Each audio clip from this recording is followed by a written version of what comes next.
Norm MacDonald has died. He was 61. Norm MacDonald was 61. It is a generational thing. I'm 61 years old, young. I say 61 years. Right.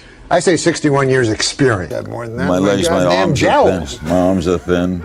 I used to have jowls. I don't have jowls. I have more chins than How old are you? Huh? How old are you? I say I'll be 50 in October. Oh my God, 50. Yeah. That was a turning point age. I didn't like 50. Why? What happened then? I just didn't like turning 50. I thought we were going to be doing a bit where you're like a Jerry Lewis? Jiminy Glick character. Yeah, no, I'm fat. What happened? Fried chicken and gravy. Let me tell you something. Because, your metabolism slows down at our age. Yeah. How old are you now? I'm 49 years old. I'm 47. Damn near 50. For me too. I always say I'm pushing 50. Yeah, that's a scary age. Because you're a young man. I'm 62. What? Really? 62. Look how lucky you get. Look good. Yeah. Looks a lot better than me, and I'm 68. I'm 68 years young, I like to say.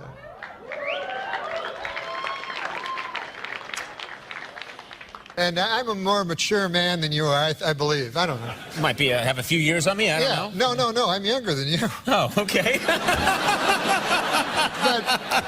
but I'm mature through a series of failures. Oh.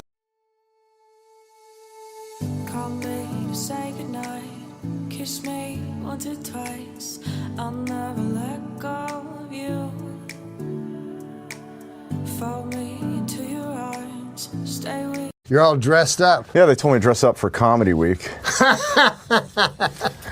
Explain to the folks what Comedy Week is. You fucking retard. No, can you explain? Not really. So listen, man, here's the idea for the opening remarks. Okay. As you know, it's the 10th episode of the show. Technically, sure, yeah. What do you mean? Well, we did the pilot, so yeah, this is the 10th episode. Yeah. That's right. Have you ever heard the phrase "play along"? So, you want to look at some clips? Of course. Okay. Well, this is kind of a historic thing. This is the first question that you ever asked anyone on the first podcast that we ever did. Oh, with Super Dave.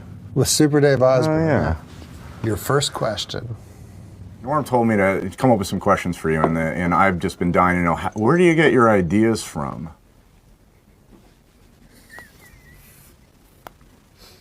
Well, I mean...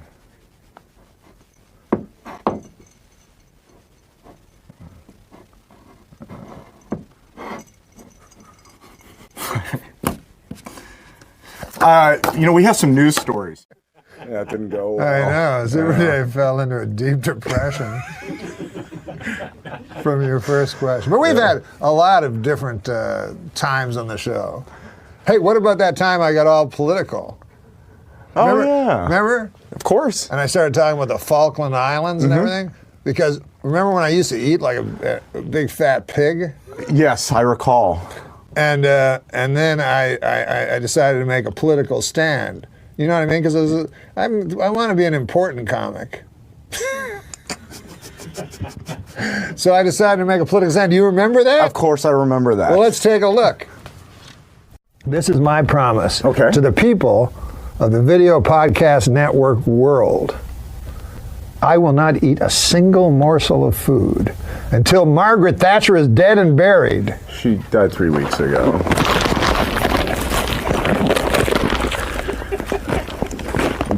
I'll be right back with Larry King. That was a funny thing. Yeah. It's like every lunch with you.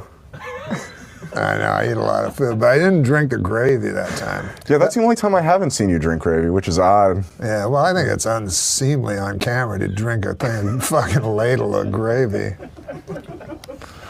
Listen, you fans of Fred Stoller get to see many sides of the hilarious hangdog funny man. I don't know, that was Steve wrote this. But here's a clip. The thing is, Robert Blake was supposed to be on the show, and I was all excited, and then we fucking had to get Fred Stoller. Yeah.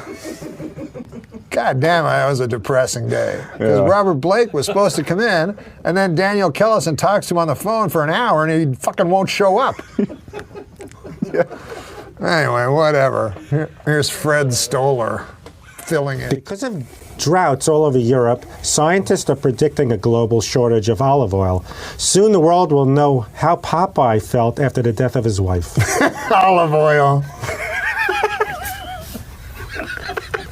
Remember how fucking skinny and ugly she is, and they'd always want to fuck her? And how Big Ethel would chase Jughead. Oh, let's not get into Jughead. I'm sorry.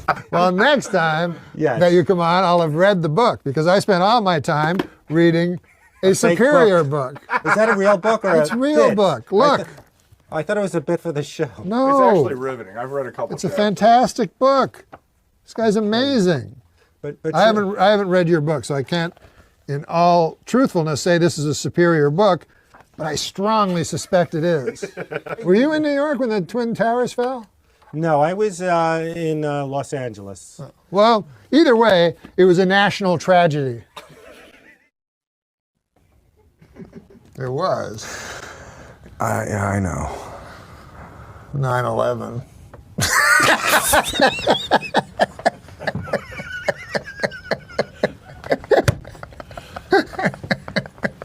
We're going to go to hell. Yeah, there's a good possibility. Hey, the great Kevin Nealon was on the show. Who's funnier than Kevin? I can't think of anyone. Well, Nick Swardson. Well, I don't know. I love Kevin. No, No, Kevin's Kevin's the best. been around forever. Oh, he's hilarious. He's you know, kind I of a love hero Kevin. of Nick. Okay, so here's it was mid-May of 2013. America was dancing to the music of Justin Bieber and Beyonce, and they were laughing at the story of a comic by the name of Kevin Nealon. Let's take a look. Well, no, you don't say So that. I'm a guest on there, and now it's time to introduce the next guest. And she says, okay, this next guy coming out, he's a great actor. He was in Risky Business. He was done all kinds of stuff. I just love him. Ladies and gentlemen, Joe Pantaleone. And he comes out, and as he's walking across the stage toward the desk, she goes, oh, I know who he is. But I fucked it all up by reading Steve O'Donnell's fucking, because we had to say it was Roseanne. Oh, right. We had to mention. Oh, I forgot. Yeah, we cut this very recently. Everything's always down to the That wire was the Roseanne here. talk show. Yeah, that's one of my favorite stories that we've heard on the last 9 episodes since we started. No, he's hilarious, Yeah. man. I mean, he's right up there with Nick Swardson, like tied for funniest dude. Guy has to make a fucking competition out of it. Anyways, hey, you ever wonder where, like, I always like saying phrases Yeah, you definitely do. that make me sound smart, like Schadenfreude. Schadenfreude? Yeah. You know what that means? Yeah, taking joy in other people's pain or Yeah, misery. yeah. Zeitgeist. You ever hear that term? Yes. Because it makes you sound smart. Yeah. Post sasso. Have you ever heard that term? I feel like I've heard it once before. Because I said it once on the term. Yeah. It suddenly came up that I could use the term post sasso. It's taken the nation by storm since then. Check this out. It was like after a lot of those, I think after Will Sasso and some of those people left. Post sasso. But here, the great Billy Bob Thornton. Remember how excited we were to have Billy Bob Thornton? He was so engaging. Okay, Billy Bob Thornton having a little discussion with us. And then it turned somehow to serial killers. Let's check this out. It usually does. I mean, you wouldn't want to get like a guy like Jeffrey Dahmer or something like that. I mean, you wouldn't want anybody who might eat you at lunchtime, you know, but that was his name, right? Jeffrey Dahmer? Absolutely. Yeah, got killed by a broomstick raped to death. Really? That's They say it's one of the worst ways to go. Yeah, exactly. Yes. On the list of the 1,000 ways. Yeah, They say drowning is very peaceful. Broomstick rape. Not good. Speaking of which, man, what about Larry King? I love Larry. But how is that speaking of which? Yeah, that doesn't really apply there. No. But Larry King, it was great to have him on the show because he brightens the mood. You know? Check this out.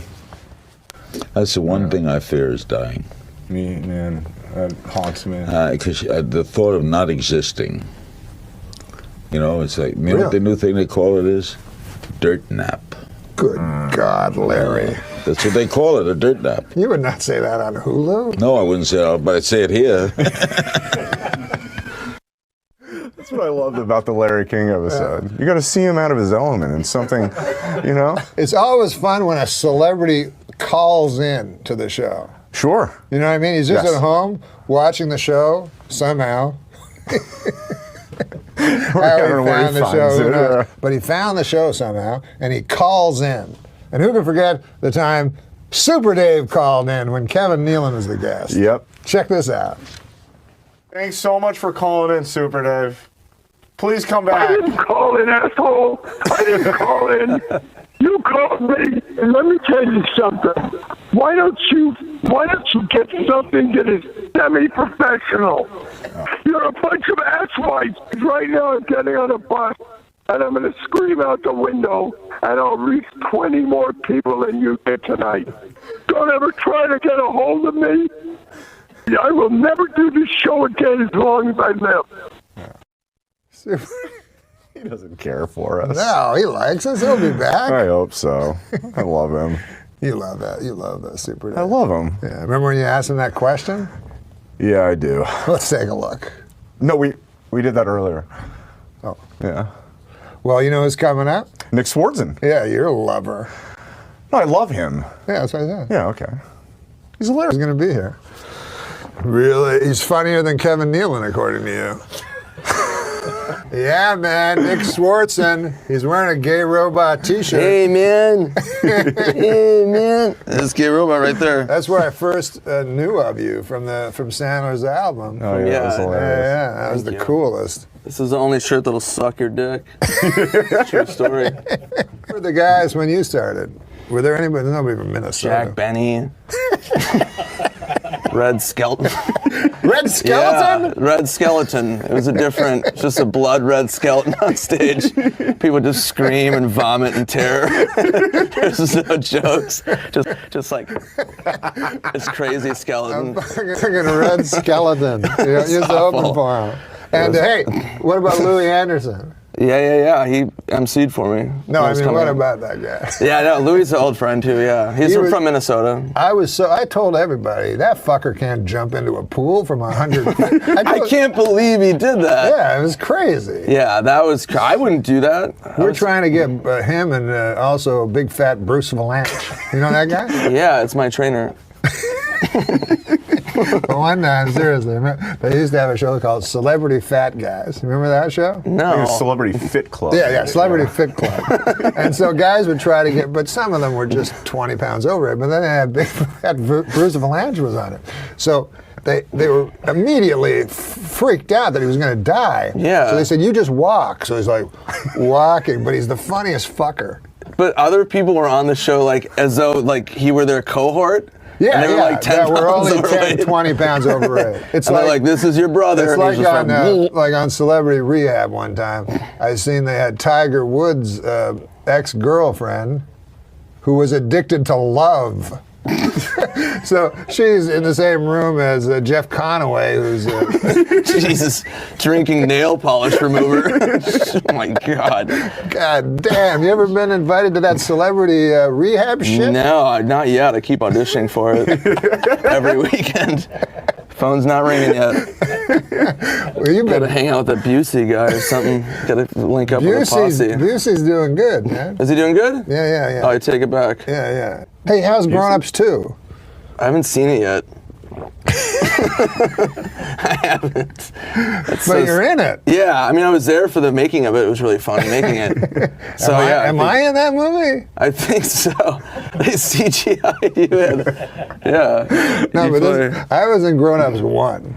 And you were doing Bucky. I was doing Bucky Larson. Yeah. Yeah. And then in Grown Ups 1, I started to notice, my character was the guy that just stayed in that town, and I would come up and go, hey guys, what's going on? And then as I realized, I was like, wow, I could easily get cut. Because it was almost like me trying to get in the movie. I'm like, what's going on, guys? And they're like, no, that's cool. Like, you weren't even booked to be on the movie. You're just like, hey, what's up, man? Did he have your name be Norm, too? Like, Adam's getting, more and more where he's just, my name in Grown Ups 2 is Nick. Is it? Yeah, he's just like, You're Nick, whatever. What the fuck? I don't want to think of it like, no, you're Jerry now. He's just like, no, it's just fucking. But don't you like acting with Sandler? Because like he's so naturalistic now. He just like. Yeah, it's fun. Like I always crack up and like ruin takes. You can't even like, tell he's like he's just talking to you and shit. Yeah, but it's like you can't tell if he's improvising or like mad at you. No, you never know. What the fuck? You're like. I remember on Grown Ups, he was like, okay, Rock, fucking stand up. We're doing basketball, you know. Rock, fucking come a little faster over there on this next take, and Spade, just stay right where you are at the front of the paint, and I'm going to pass it over to Timmy Meadows. All right, somebody fucking say action! He's not even directing. Yeah. It keeps you on your toes. But Sandler discovered you, would you say that? I mean, I was doing stand-up in like Reno 911, and then he saw my first Comedy Central half hour. And you were just a young kid. How old were you? I was 8. Everybody said you're 20 or something. I was like, that's impossible. I was 22. God damn, that's young. That fucking guy, that Dan, he was Dan all Murray, over Sandler and shit. Dan Murray, yeah, that was insane. Yeah, he sent one of the door guys across the street to try and get him soup. Sandler didn't even, he just like, do you guys have soup? And we're like, no. Vegetable like, go down the street, get Sandler soup. Get some fucking soup. And it was like a Blockbuster video. They're like, we don't have soup either. Find soup. Give a shit. You guys have to have a break room. And the funny thing is, and that's why I met you at that Aspen Comedy Festival. There was a Saturday Night reunion, and Farley and Spade. You were there? I was there as like a young comic. That's weird. And I had a manager. I didn't even know what a fucking manager was. I had no idea. I had a manager. I was fucking 18 from Minnesota. It sounded like a fucking corn cob walking around like, hey, all right, how are you? Who was your manager from Minnesota? No, he was Dave Becky at 3 Yards. Oh, Dave. Yeah. I like that. So I was in Aspen, and I just was walking around, and he was like, so what do you want, a TV deal? Like, what do you want? Do you have any sitcom ideas? All I wanted was autographs. So I spent the whole time getting autographs. He was like so embarrassed. I was like, is that Adam Sandler? Can I meet him? He went out with Christ. Dave Becky's sister. Yeah, good friends with her for a while before then too. Dave's the nicest guy in the world. I love their whole family's great. Yeah, bless them. I'm deadly Bless serious. their hearts. Yeah, his ex-manager Every one of you're talking about. Yeah. Yeah, man. Well, he's still a really cool He's got guy. me. Check out his face. I apologize. He fired me and picked up Nealon. I don't think that's Fucking true. bullshit, man. No, Dave's a good guy, but yeah, so I was in Aspen. I couldn't breathe in Aspen. And I had to get oxygen, and then I said, anybody else do this? And they said, yeah, Rodney. Only me and Rodney. Really? Aspen, the altitude is so bad. Yeah. Like I was like a fucking young kid, and I would walk up a flight of stairs, and I'd be like, like I couldn't breathe. And I remember walking down the streets of Aspen, and I just hear like, roar! Like echoing through the streets at like 2 a.m. I'm like, what the fuck? Like some monster from the hills is gonna come down and fucking fist me or something. So I'm like walking through the streets, and I look down the street, and there's Farley. He's in a fucking t-shirt, chain smoking, doing cartwheels with like a whole entourage around him. And he was just like, flipping around. And I was like, I can't fucking breathe. This guy's like 350 doing a fucking Olympic dismount routine down Main Street. He skated, I remember, in Aspen that time. It was wild, man. Yeah, Farley. I never thought he was going to die because he was so strong. Everybody was like, Farley's going to die. But I was like, no. He seemed like a superhero. Yeah, and then Chris would go, am I right? I'm like, yeah. Yeah. Because I always thought, like, Spade was so frail and shit, you know. Yeah, he's like an old lady. Yeah. You know what I used, because I don't drink, you know that, Nick? Yeah, I do. But what I used to do, because I'm in a bar, and I noticed, like, people get away with stuff when they're drunk. Yeah. You know what I'm saying? Like, you can paw girls and stuff. That straight guy, you know what I mean? You go, and the guy's like, ooh, because you're drunk. Yeah. So I started just pretending to be drunk. Yeah, Get away with that's the way to do it. Yeah. Do you remember the time you called me up one day? You go, hey, what are you doing? And I'm like, I'm watching baseball. And you're like, can you pick me up? And I was like, I don't drive. I go, I'm already at the bar. I already had a couple of drinks. I want to drink and drive. I'm like, it's not far from you. I'm like, you want to just take a cab? And you're like, yeah, all right, I'll meet you in a couple minutes. So I'm like, okay. So I wait, I watch a full game. I watch another full game. I watch half of another game. It's 8 o'clock at night. And I'm like fucking hammered. I leave the bar, Norm's walking into the bar. It was noon when he called me. It was 8:30 at night. He goes, I know. Where are you going? And I'm like, I'm fucking hammered. I'm going home. He's like, I just got here. And I'm like, I know, you're 8 hours late. Like, well, have a fucking beer, right? Being weird. I'm like, I'm not. I want to go. I can't walk or see. It takes me a long time to get stuff on my website. And buy album. So you hit buy album. I hit it yesterday. And there's one left. And it says it's at Old Joe's Curiosity Shop. Is that true? Certainly true. It's $8. God. It's $8. You'd think maybe at this curiosity shop would be real expensive. There's one left. It's People are rare. curious There's only one left. Where is it? And then one time, Nikki Cox's girl told me, she goes, "Hey, Norm," she goes, "I saw an old homeless guy wearing a dirty work hat today." That's great. That's perfect. Yeah, do you know Nikki Cox? Yeah. She's still with Jay? She's with Jay Moore. Yeah. But when she was on my TV show, she was with Bobcat Goldthwait. Oh, that's right. Yeah. I'm not a skilled interviewer. Let's fucking face it. I'm not a skilled. What? You've done podcasts before, though. I have. I've never done. I haven't done a lot of video ones, though. Have you done what the fuck? I did Treat Williams's. Just kidding. Just trying to think of somebody random that video podcast. You win that. No one more random than that. He would be great. Treat would be a treat. What about this, man? We go, because Daniel keeps going, who do you want to get? So I'm like, let's get Jan Michael Vincent. He's like, he's dead. So I'm like, we're Michael fucked. Vincent? Yeah, so then I say on the show, I go like, man, we're trying to get Jan Michael Vincent. He's dead. He's not dead.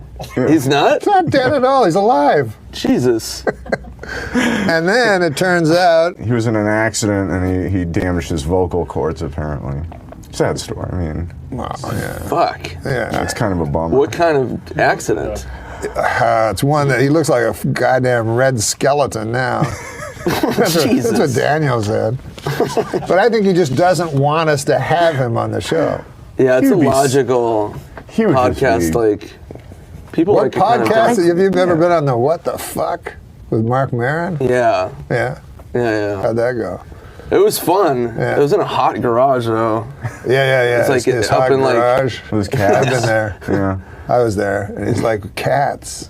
Yeah, there's cats. Yeah. Cats and hot garages, horrible combination. Yeah. That's the name of my band, Hot Garage, and my new underwear line. I was thinking HotGarage.com. I knew this guy wrote for Three's Company, and he said, like, they'd always have beautiful girls. Remember that show? Yeah, I love Three's Company. So they'd have extras, and so they'd call them the bimbo of the week, and they'd take them out to the smokehouse. But John Ritter, he wasn't like a Lothario or anything, but you know who was? Furley? Furley. You got it. Of course. Mr. Furley. So he says his big line would be, he'd say to girls, he'd go like this, he'd go, "I'm married, but it's not going well." Oh my God. And then he'd put booze in when they weren't looking, like comically, when they weren't looking away, he'd put booze into their booze. Oh my gosh. And then, but he'd go to a hotel in Burbank and have sex with them. And then one time the hotel owner asked, he had a big 8x10 he wanted him to sign, so Don Knotts had to go to another hotel. Oh my God. It's not going well. Not going well. Jesus. Mr. Furley, imagine that fucking wake up the next morning. You're some fucking sussy bimbo, fucking the ultimate 21 years old. You're expecting Richard Klein at least. Anybody, yeah. At the very least. Jesus. The Mall of America was unbelievable. Did you ever do that? Yeah, it's hard to find I'm still doing it. That's what I'm saying. I haven't jumped up to the next level. Jump. That You're seems hilarious. Impossible. It seems impossible to me. Kevin Farley open for you. What, Get that anchor off the lineup. Are they really doing that again? Oh my God. Look, they're doing the Fabulous Farley Brothers. Yeah. I go on Kevin Farley's Instagram, and I always make fun of all his pictures. He had a Mother's Day picture of him. And he had these glasses on, and it was him and his mom. And he's like, "Me and Mom." Like a great picture of your mom and Perez Hilton. And he's like, fuck you. He's always slam him on his pictures. That's what I like about Instagram, is making fun of people. The thing Byron Allen has a show called The Entertainers. And what he does so he'll go to junkets. Right. And then he has huge guests, so it'll be like, at the beginning it'll be his voice. The Entertainers. Tonight, Harrison Ford, Adam Sandler, Morgan Freeman. It's the biggest stars ever. And he just interviews them in the junkets, but he makes it sound as if, and then this is his gambit. This is what he does to people. So let's say he's talking to Harrison Ford, right? He'll go, now the last time I talked to you, you were talking about working out. And so then Harrison Ford goes, like he's never talked to him before or anything, but he figures a black guy, it's going to sound bad. He says, I know, who the fuck are you? So he goes, yes, I'm He's just making up like... It just looks like he's best friends with all these people. He's brilliant, Byron Allen. He had that Comics Unleashed. You ever do that? Oh, you couldn't be more leashed. There's nothing. It's not like there's nothing unleashed about it. It's not like you would have like Lenny Bruce on and like. And he has no segue. So this is what he said to John Lovitz one time. He said, he just turned to him from, he's talking to Schimmel, and then he goes to John Lovitz. He goes, now, John, I understand you're growing older. Did he really? To set him up for his bit, clearly about growing older. You must have some pretty solid stories whilst under... yeah, I got some curveballs. Yeah, he told me a story. Well, I just oftentimes I'm walking down the street and he'll come stumbling out of a hotel at 4 in the morning. I'm like, what the fuck's going on? He's like, where am I? But me and I've gone to hotels. Bump into each other sometimes. Because I lived in Venice. I think you'll just go to sleep because you don't want to drive. Yeah. Right? Well, I used to sleep in my car and then... Because you're so far away from the comedy clubs. Well, because I used to live by you in Venice. Yeah. And then I moved to Hollywood. But when I lived in Venice, I would drive into Hollywood and I would do shows and like party really hard. Yeah. And I don't like drinking and driving, so I would either sleep in my car. I slept in my car once for 6 nights in a row. 6 nights? And then you drank and then I would just go drinking and I would go back into my car like it was some like fucking, it's not a camper at all. It's a fucking car. You're just sitting there like it's a fucking wax museum. I don't even know what that means, but... I know, you're like Rickles. Yeah. It looks like a wax museum. Wax museum. But so I'd start going to hotels and then they just stopped having me. I would walk in at like 3 in the morning with like a bunch of people blacked out, and they were just like, no more. And then one time I walked into a hotel, and there was this guy working at the front desk, and it was like 4 in the morning, and I'm like, and he's like, do we have any rooms available? And I swear to God, from the back of the room, they didn't even really hear me or anything, and they didn't see me, and the guy just goes, is it fucking Swartzen? And the guy's like, yeah, and he's like, no! And I was like, all right. And this like old lady walked outside and probably had a dog shit pillow that night. I don't know. There's a good stand-up comedian. How do you feel about the stand-up comedy of John? John? Of John. I mean, like when a guy starts stand-up at 60. And then like opens his own club to do it. So it's like, oh yeah, that's right. He opened a club. Have his own stage time, so nobody can be like. Have you ever played the Lovitz Club? No. God damn, you've avoided everything. Every comedy landmine. Yeah, I squeaked by. I'm told by Nick Swartzen that he's come up with a new impression for his act, known for his impressions. What is it again? This is Mr. Furley talking to the 20-year-old girl he just woke up next to. Or no, he's in the middle of sex with her. I'm coming in your butt! Oh my God. Well, listen, man. Hey, your mouth is my toilet!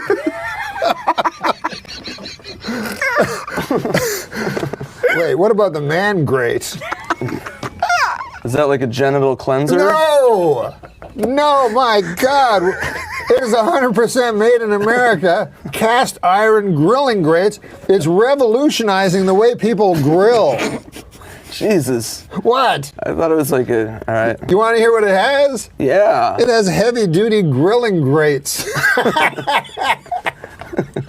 deliver exactly what you need to achieve that perfect steakhouse flavor. Chicken, steak, has never tasted so good.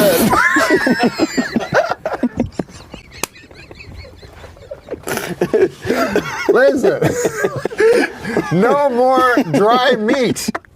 That's what the girl said to Mr. Furley. Oh, come on now. Come on now. Hey, it was named one of 2012's best grilling accessories by Men's Health magazine. Man grates, there's more fucking facts about the man grate than about Nick. Man grates are the perfect gift for Dad this Father's Day. Your dad's alive? No. Fuck. God damn it. I'm sorry about your dad. That's fine. Go to mangrate.com and enter the coupon code NORM for their $19.99 Father's Day special. 100% made in America. 100% cast iron. Hey, how about this? Each NORM MACDONALD show order comes with a heavy-duty grilling brush. I was in Vegas at the Hard Rock, and I was partying with my friends, and they had a show there. They did this Beecher's Madhouse. Oh yeah, I know. Yeah, it's in Los Angeles now. So we were partying, and we were at the club, and I blacked out, and then I woke up in a suite, and there was a hooker blowing me and my friend. Like a story blew up out of nowhere. It just erupts. Yeah. It goes from 0 to 100. Seriously. And it's blowing me and my friend. And I kind of like look down like, what the fuck? And then I'm like, all right, this is weird. And I look over at my friend, he's like laughing. He's like, this is funny, right? And I'm like, kind of, I guess. I do comedy, and I guess it's funny. And then I look over, and there's another friend of mine who's a small person. Midget. Yeah, midget. They like to be called small people. Yeah, but midget will work for the story too. Yeah. And he's fisting a girl on the couch, and he has cocaine all over his face. And I look over at him, and he was like in the middle of like, it's his hand, so it's like kind of like a penis, so it's not like too like violent. And it's not too violent. It's like a big penis, very gentle fisting. It's caress fisting. Yeah. And he looked over at me, and I made eye contact with him. Another chick, some lovely lass whose parents are proud of her. And he looks over at me, and I make eye contact with him, and he kind of like catches my eye, and he just goes, yeah. And I was just kind of like, all right, I don't know. Oh my God. Should we get room service, or I didn't know how to get out of it. Dude. Fisting. But it was like, it's just a story that you don't have. Fisting her vagina? I think it was her vagina. God dang it. I never even... I didn't have the acute eyes to see, but let's just say it was a vagina. I think it's a moot point, really. Yeah. But like stories like that, they're fun to have in your life. You're saying they're fun, that alcohol, you would not have that story, obviously, without alcohol. Yeah, it wouldn't happen with ginger ale or That's something. very true, that's very true. Sketch shows are expensive. Like, there's a lot of locations and a lot of like mustaches. Mustaches run you up a lot. Yeah, you got a lot of comics. You do them a favor and they fucking jack you up. They want fucking crystal meth and shit. They're just trying to maintain these degenerates. It's funny when you're on a show and they always want you to get your famous friends on the show and you don't want to ask. Have you ever been in that position? Yeah, they're always like. When I was pitching Pretend Time, they're like, right. Yeah, it's funny, man. Do you know Brad Pitt? No? Well, it'd be cool if we could sketch with Brad. Do you know Morgan Freeman? No, I don't know fucking Morgan Freeman.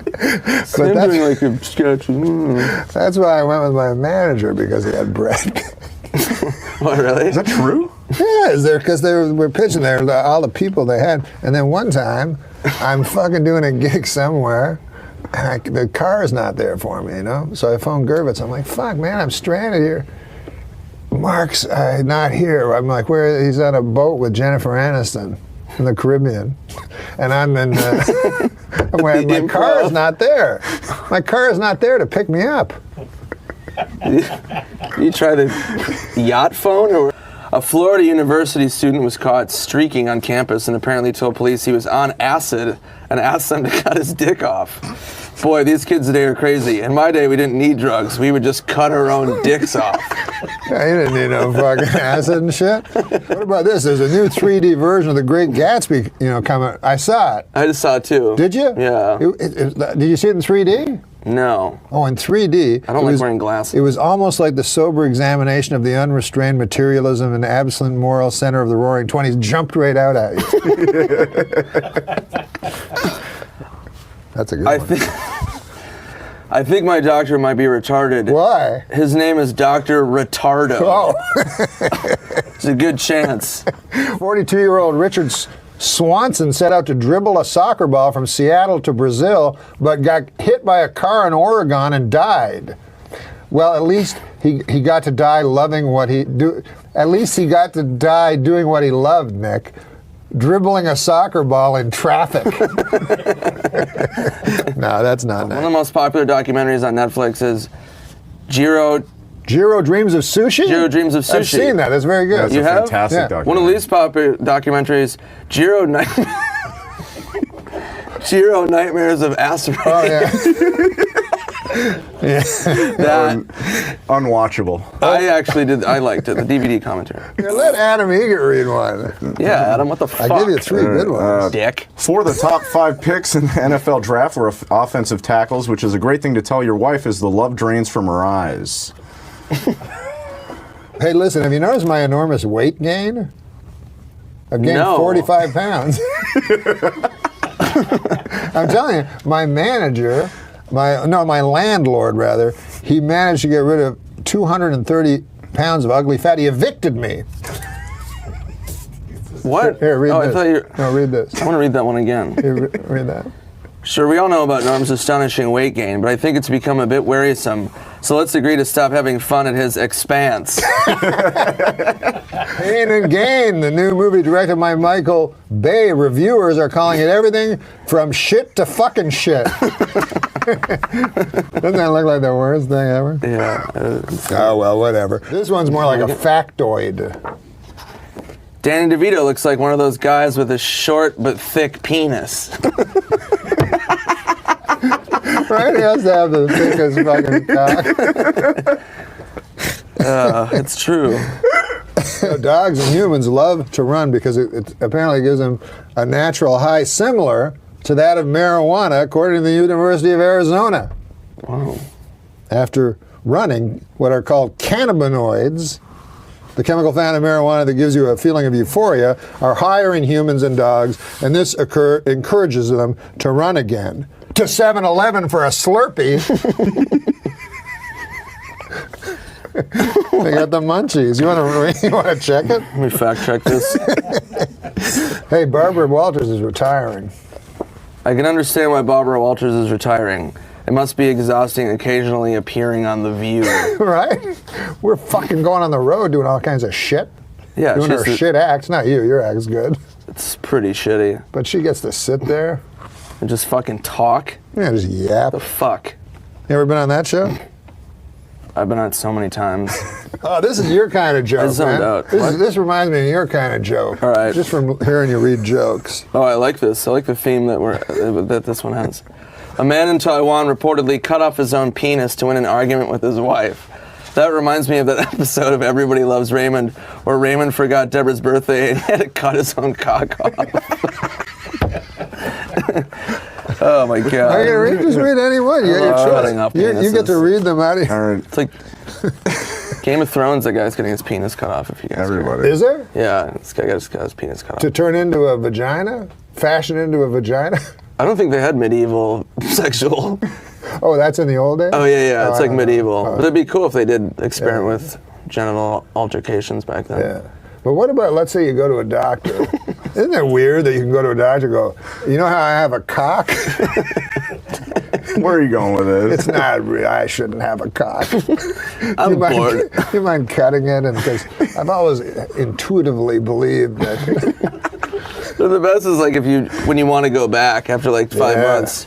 You're like, you know, I had a cock and then you gave me a pussy. Which didn't work. The pussy was fun. Like, can I get my cock back? I still have it. You guys like, you betcha. They're like, do I have it? But he's like, do I have it? Is a sex change a good gift for A Christmas? sex change? Yeah, like a gift certificate. Like, Mom, I know you always wanted a fucking penis. Wait, is your mom still alive? Yeah, she is. Oh, that's nice. Yeah, that's nice. Do you have a joke? Tell the joke. Well, because it's a 50-50 chance it's not going to go well. No, it's a 50-50 chance that they're It's not going to alive. look like a penis. Yeah. It's look like a Star Wars thing. Yeah. I guess you're right. Read a joke. All We right, haven't read one joke. before we begin, I have a quick public service announcement. Would anybody, please fuck Martha Stewart?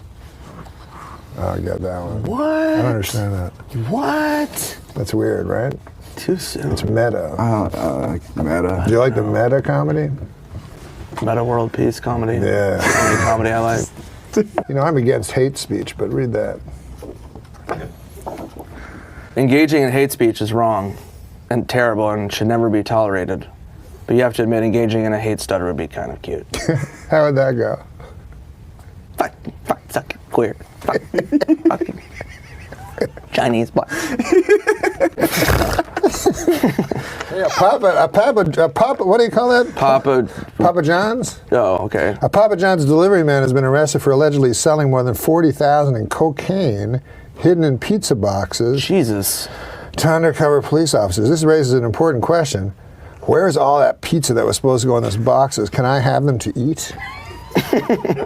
I'm a big fat guy. Oh, here's a good one. What would you do if you got a pizza box filled with cocaine? What would I do? Yeah. Would you be really mad about the pizza not being there? A pizza box full of cocaine. Isn't that what they said? Fuck, I forgot. Yeah, pizza boxes. And there's cocaine in them. What would you do? Nothing? Deliver it to Busey's? Hey, Sesame Street introduced its very first Latino character, Armando. But it's not going great. Apparently on the first day, he got into a knife fight and stabbed the letter A. It's silly. That's silliness. Yeah, that's cute. The FDA is investigating health risks posed by Wrigley's new caffeinated gum. Well, where the hell was the FDA when York peppermint patties were making people shiver and having involuntary orgasms? What would that? Fuck! How would that go? Like eat one and then go. All right, Adam, you do that one. Eat it and have it. Eat it. Like eat it. Eat it. That's how you. Oh, God. That's how he comes. Jesus Christ! God, you need to take Mr. Furley's Burbank hotel class on coming on strangers' fucking tits and shitting on poor girls from Nebraska who are here to audition for fucking White Shadow. They're covered in a fucking brown cloud of fucking Furley nightmare mist. Jesus Christ. Adam. Hey. Eat my dog shit snowman! Oh, what's that mean? What's a dog shit snowman? I don't know, man. Is that a real thing? I hope not. Furley could build it, if anybody could. Oh my God. Nowadays, most teenagers don't watch their favorite shows on actual TV sets. Instead, they just blow each other. That's probably true. That Yeah. one's more of a comment, really. Yeah, that's a website. What are you whispering about? We gotta go? 20 seconds till we're off. 20 seconds, man, to read that joke. How many people have to die before we finally do something about dropping pianos? Nick Swartzen. Look for him in Grown Ups 2. Thanks, Nicky. That was awesome. Remember to subscribe below. You know who I met once, Bob? You may have met this guy. I bet you did. But you remember that book on stand-up written by maybe William Goldman? I can't remember.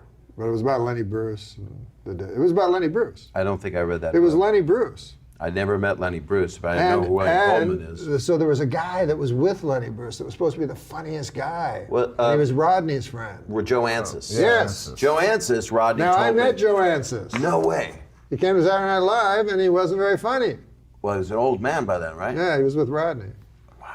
You know, there's a story about him that he was so OCD that he got into a bathroom, took off all of his clothes and like naked in the toilet, but didn't lock the stall door. Yeah. And Rodney told me this story, and it has to be true, I guess, and because he didn't tell that many stories this many times. And he's naked, standing on a toilet seat. So you look under the stall, and the guy saw that there was nobody there, and he was trying to take a shit, and he was just naked like a crow, and his clothes were laid up over the side of the stall. Yeah. And a guy opened the stall, and they both because he was like naked with like his dick hanging out. My God. Just a creepy story. There was no punchline to it except how OCD the guy was, how crazy. I heard a great story, and correct me if I'm wrong, about you running into Rodney after he got out of a hospital at Caroline's. Was that you? And he was waiting for Ron Jeremy? Yeah, that was at his place. That's actually in the book. It's in the book. Is that in the book? Yeah, there's a story. Tell and everyone that story. It's a true thing that I was supposed to have dinner with Rodney at 7 o'clock on a Wednesday. And I got to his place, and he was in a robe, and he just had surgery, but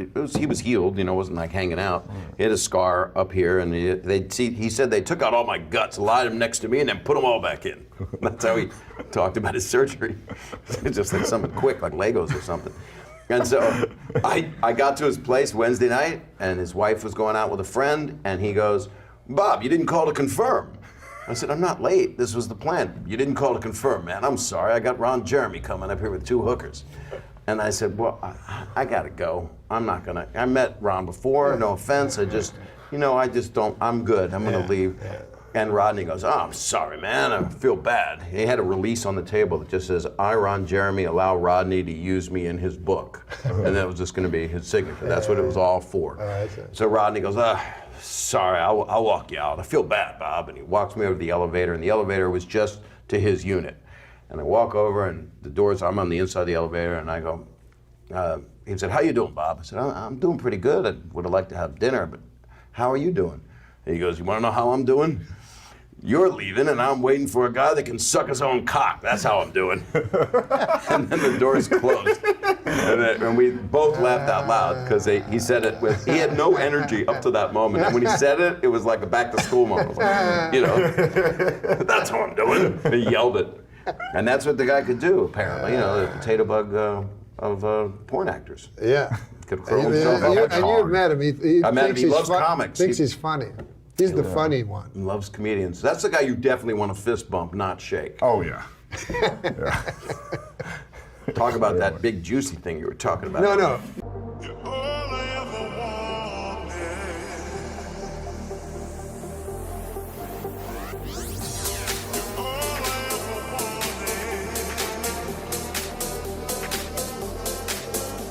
Here's a guy who's very funny, but he's lonely.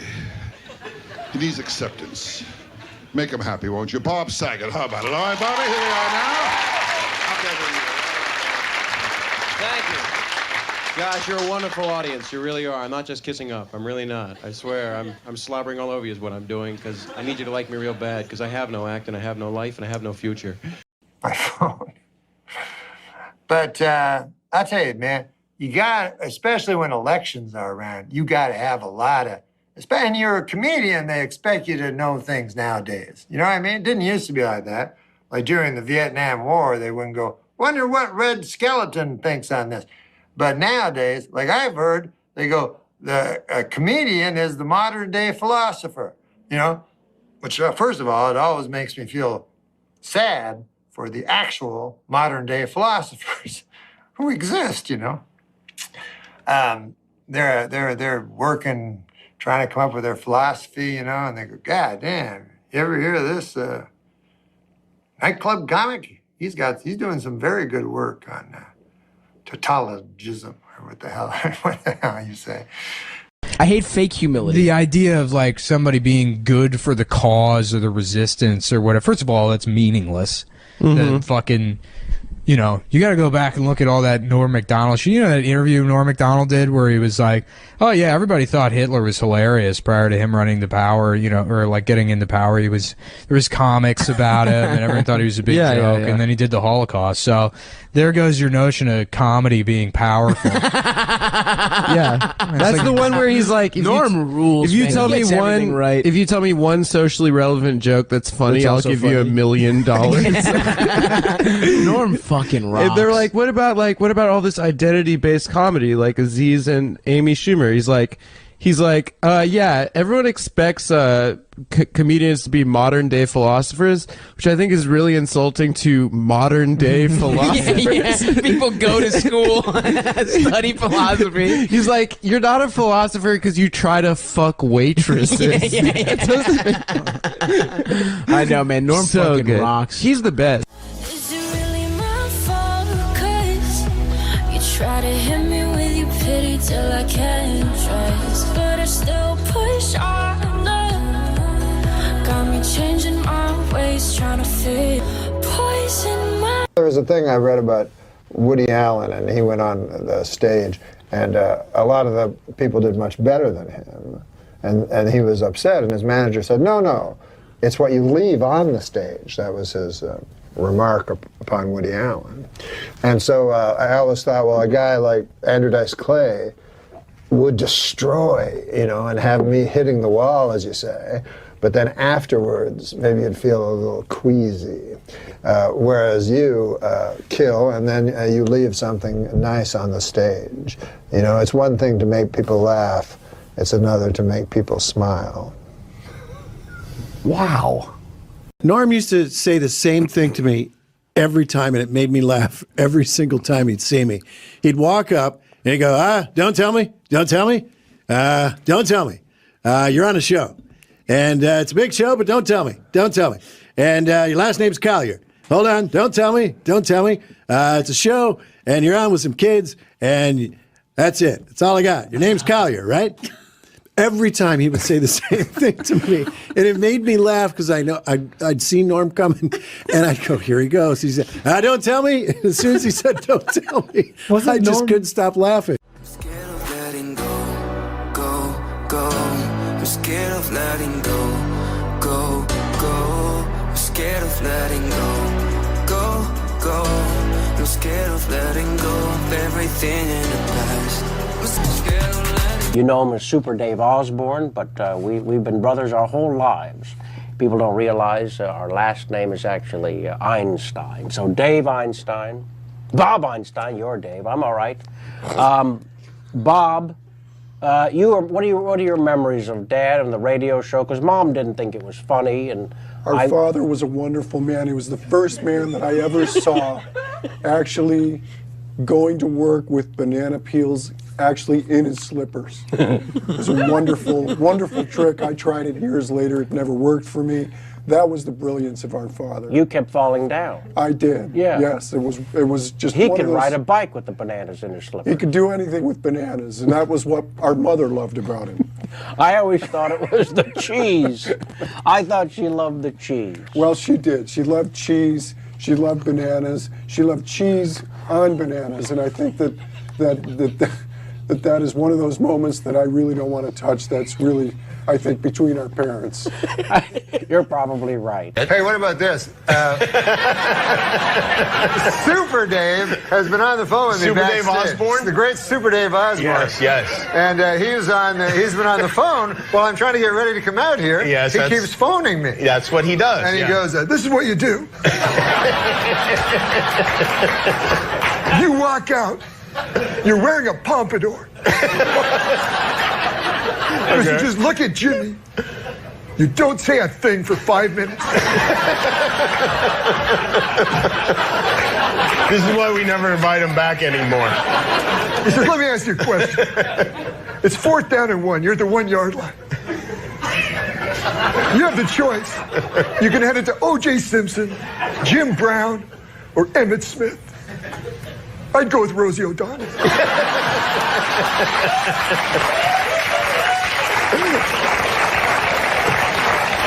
Then you got Kirstie Alley in the hole and Wendy O. Williams behind her. Wendy O. Williams is the... Wendy O. Williams?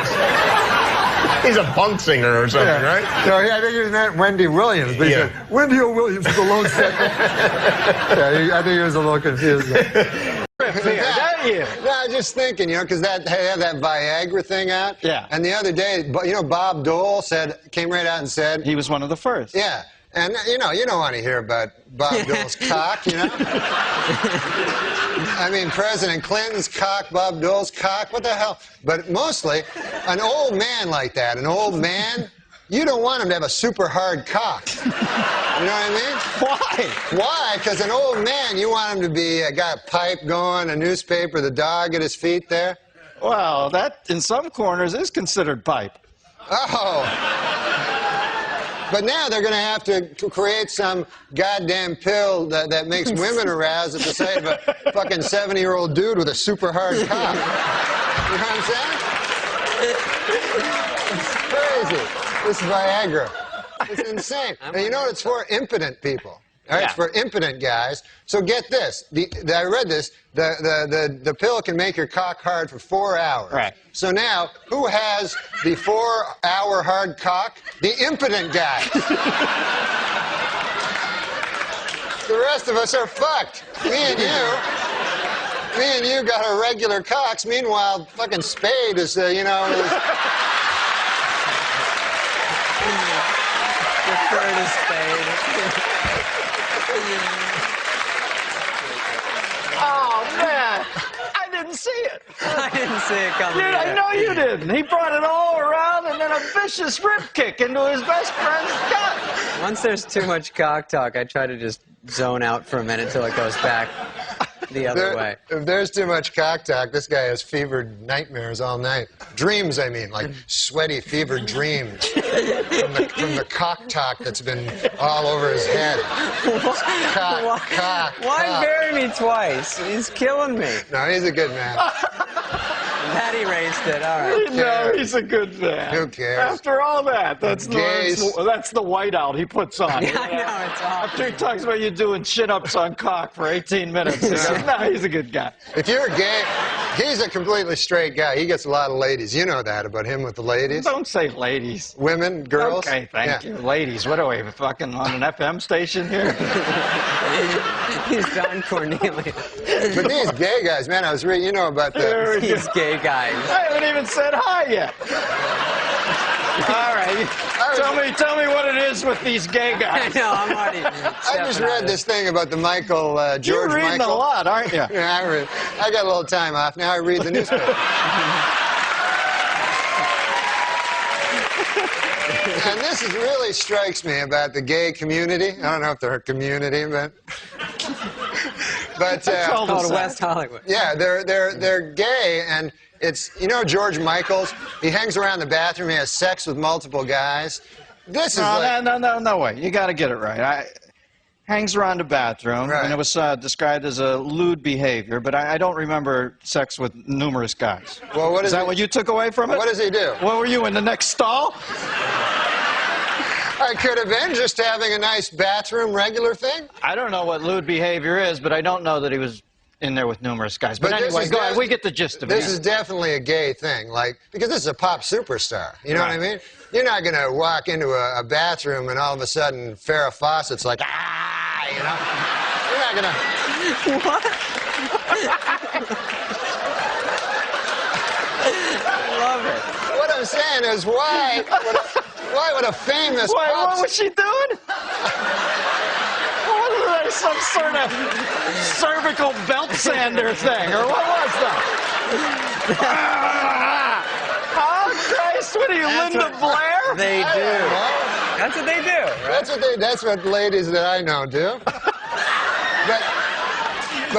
Good to know that primetime exposure's paying dividends there. But I think that's what it is. It's that the gay, that's why they have separate bathrooms. Let's face it. If they had women and, you know, women, as you call them, I call them ladies.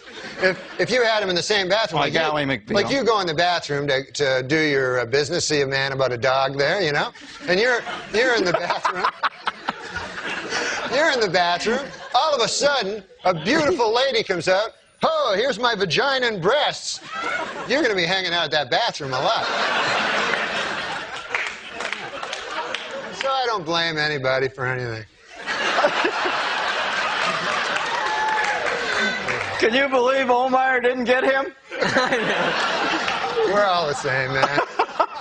Have you ever met Olmeyer since then? Don Olmeyer I met once, after he fired me. Yeah. Then I went and visited him in his office, which it wasn't an office I've never seen. It was like a wet bar and a bunch of weird sports trophies. He's a big sports guy, you know. Yeah. So he explained it to me what happened, but he did it all with sports stuff, you know. Like he said, man, you see, you're the number 3 hitter, but now you're going to be number 8. And then later on, Ken Griffey will show up. I didn't know what the hell he was talking about. And then I said, well, Christ, man, what the hell am I supposed to do? And he goes, I don't know, just walk it off, you know? And I'll put it in sports terms why you got fired. You were fucking with OJ too much. That's exactly why you were fired, man. Well, I don't know. That's his buddy. Yeah, it's his buddy. Yeah, well, that's why you got canned. OJ's a good guy. I mean, he's not... Well, we got to end on that, Normie, but there's what they'll remember you by. OJ's a good guy. Man, Thanks for coming on. Norm MacDonald and David Spade. Stick around, guys.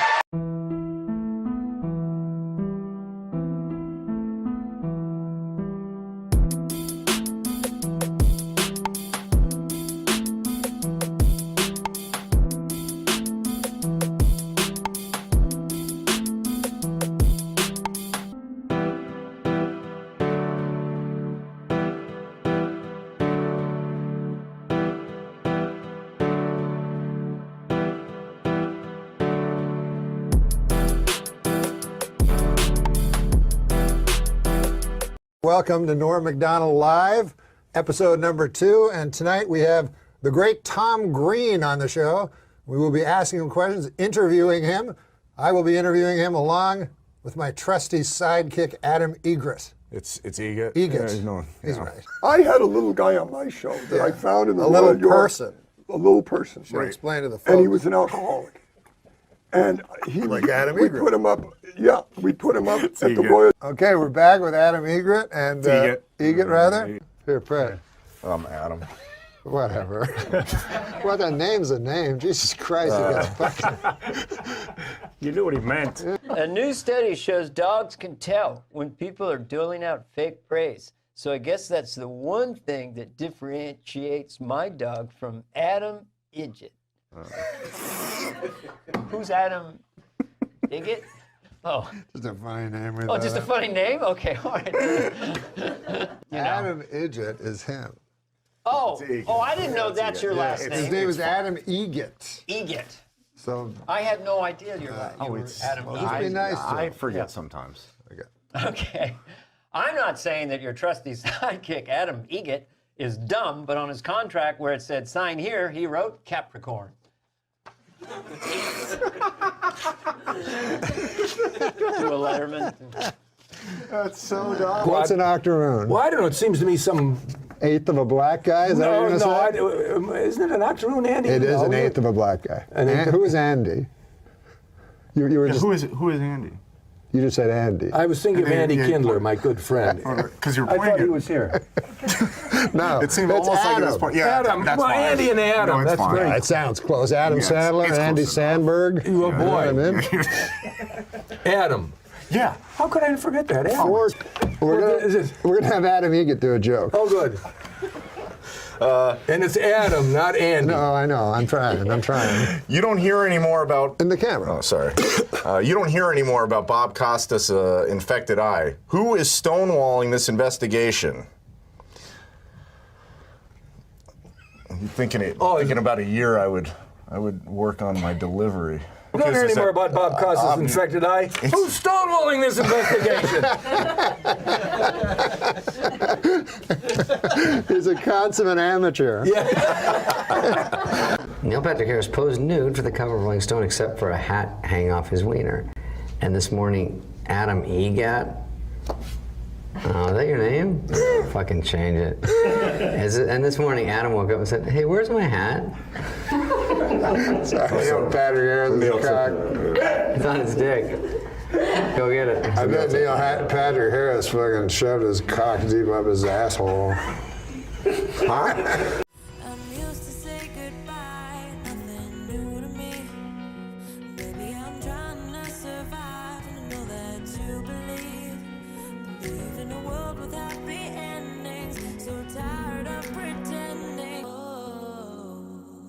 Adam Egret, who is, by the way, I'll just remind you, he's over here. That's him. Yeah. It's a joke, an Adam Egget joke. How do you say the name? Adam Egget. Egget. Spelt differently. Like the bird. That's Egret. Do you know what Adam Egert has in common with a guitar player? Adam Egert has in common with a guitar player. No, I don't know. They both love fingering minors. Now, okay, come on now. Come on now. Oh, do you know, on this blue cards, this is where we do our famous quotes. Because, you know, Janine Ruffalo, she does serious comedy, and then there's that comedian who got shot on stage. He does. You know what Johnny Carson said that was interesting? He said that comedians a disease, he called it. Yeah. When they become philosophers. he was referring to George Carlin. But we do famous quotes on these shows. Yes. On this Okay. show. Would you like to read? Start? Huh? When did this start? It's a new. There had to be a first time that, you know. Oh, it's been going on for some. So this is like those infomercials where they make it like a talk show. That looks like it. That looks like an infomercial. And they'll have the one who's the host going, Remember, you know, in the years. Didn't they have Danny Bonaduce? Oh, once? yes. Yeah. They make it look like a talk show. And then on the infomercial, I'll say, you know, in the years that this show's been on, and you go, wait a minute, then how come I've never seen it before? But this is seriously a famous quote. Okay, all right. You know our new segment? Famous quotes. This is gonna go over real well. Spiro Agnew. Spiro Agnew. I can do one. I remember one card. I goes, Yes. You be Ed, okay? Okay. Mount Baldy. Mount Baldy. That's what I said, Mount Baldy. What did Yul Brynner's wife do on their wedding night? That was a great one. And what about like when you were a kid and you saw The Tonight Show and you go, Burbank, that's funny. Like you go, we're having an affair in Encino, and you'd laugh along, like, you know, even though you didn't know. And well, on Laughing, they'd always say beautiful downtown Burbank. Yes. And then you go, it must suck, it must be funny. Oh, yeah. So are you going to read your famous No. quotes? Oh, No. You read your...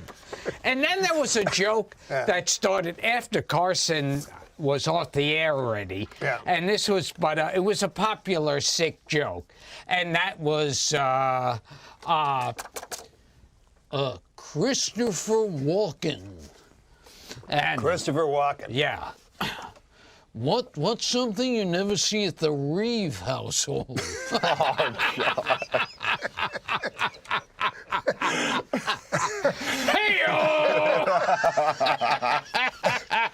So you'd actually need a partner to do that joke. Yes, see. Are you going to read your quotes? Yes. Famous quotes. Famous quotes. While your man is hard, use one hand to push his penis up toward his stomach. Lick the underside of his shaft by keeping your tongue flat and moving your head from side to side to cover more surface area. Barbara Bush. Oh, that was Barbara Bush. I remember she said that in the State of the Union address. I found these in a book, Famous Quotes. This one I wasn't aware of. Well, let's give another one to Gilbert. Yeah, I think so, Okay. yeah. Okay. Famous quotes.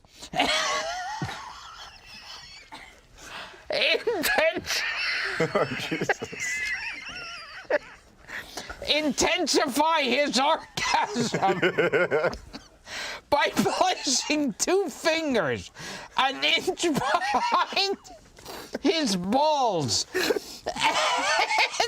and feeling for a dent. It's the perineum, a big pleasure trigger. For the last 30 seconds before he comes, massage the spot in a circular motion. Henry Kissinger. Oh, that was Kissinger. Some people say he was a war criminal. Yes. but I don't know about that. You see, it makes more sense with a German accent. No, yeah, Kissinger was he went out famously with Jill St. John. Oh, yes. Yes. The show could do well in the 70s. Yes. See, this is kind of education. Yeah. Adam Egert, he doesn't know hardly nothing. And yet he's manager of the world famous Comedy Store.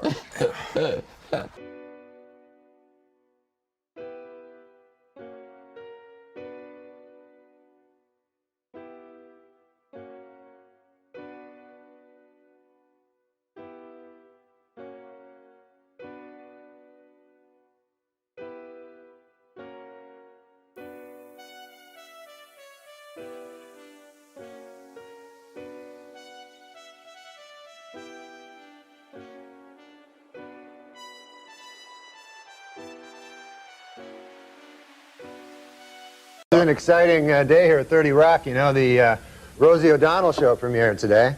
And I was in its tapes at the same floor as Saturday Night Live on 8H. They had flowers sent. There was the whole, it's unbelievable. You know, people must love her. There's flowers all along the entire 8H. Right. All flowers. They're sent by, like, there's one from Madonna, one from Elizabeth Taylor, Regis and Kathy Lee. I've never seen so many flowers. It was, I didn't even realize you could eat flowers. I didn't even know that.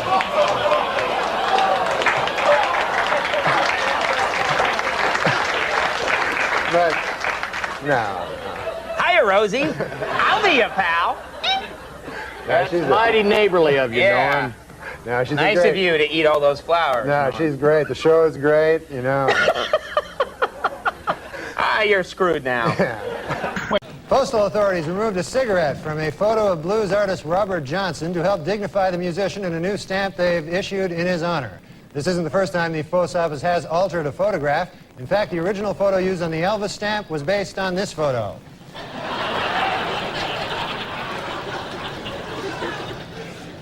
King enjoying a hoagie. Ted Kennedy says now that he's won re-election, he can finally relax, get off that crazy diet, and really let himself go. New medical research shows that men and women have different food cravings. Men preferring meat and women preferring sweets. Scientists trace this back to caveman days, when men had to go out and hunt for food, while women sat on their fat asses eating chocolates.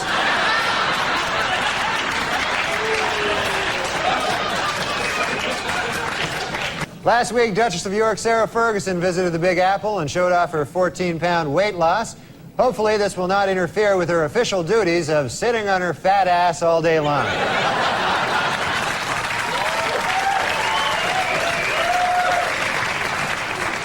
On a talk show recently, Joey Buttafuoco said of Amy Fisher, "I hope she gets hers and dies in prison like Jeffrey Dahmer. And when she does, I will go out and eat cake." Moments later, however, he admitted, "Look, I'll be honest with you, even if nothing bad happens to Amy Fisher, I'll probably go out and eat cake."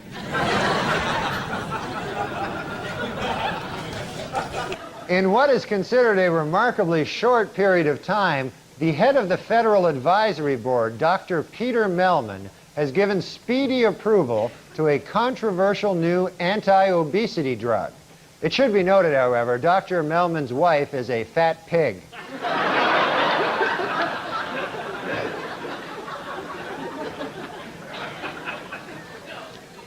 This week in Minneapolis, the Minnesota Obesity Center officially opened. Its goals? To find ways to identify behaviors that lead to obesity. Also, it's a good place to meet fat chicks.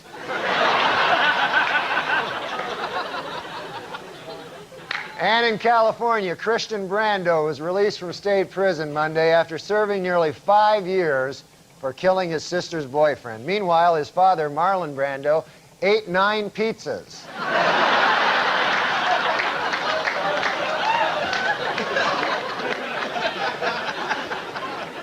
Well, at a local town meeting in Montpelier, Vermont last week, representatives from the McDonald's Corporation, who want to put a restaurant in a historic district, were booed by angry residents. but they were cheered by the town fat guy.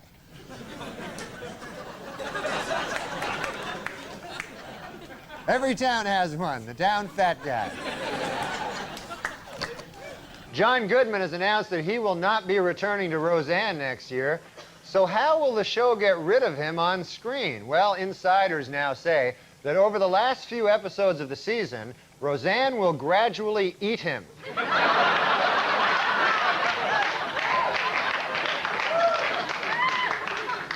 According to a controversial new biography, Elizabeth Taylor likes her lovemaking loud, rough, and frequent. Coincidentally, that's also how she likes to eat.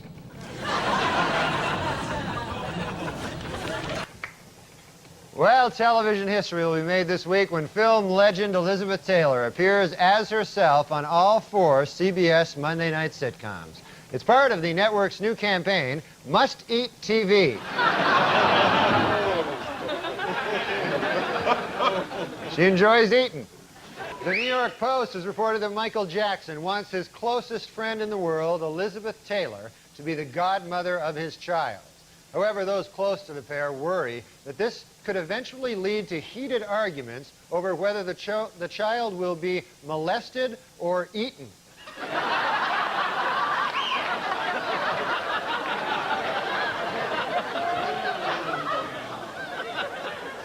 Yeah, Ricky Lake, you know, she really is an animal lover, though. She has 3 cats, 2 dogs, and a big ass that follows her around everywhere.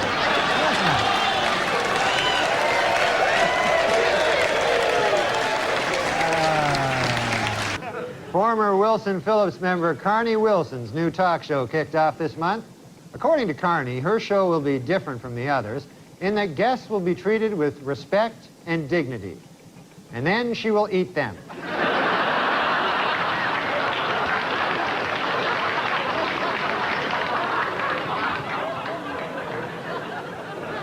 Talk show host Ricky Lake has announced that she will finally publicly apologize for her role in a destructive anti-fur demonstration. Then she will eat a huge can of frosting.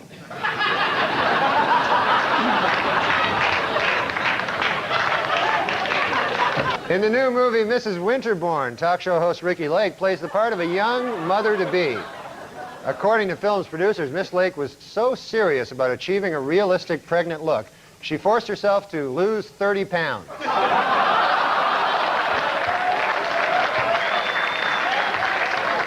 This week, renowned heart surgeon Michael DeBakey attacked the hypocrisy of Hollywood stars who oppose the use of animals in medical research and yet wear ribbons supporting the war on deadly diseases like AIDS. In response, animal activist Ricky Lake said, quote, "But the red ribbon diverts attention from my gigantic ass."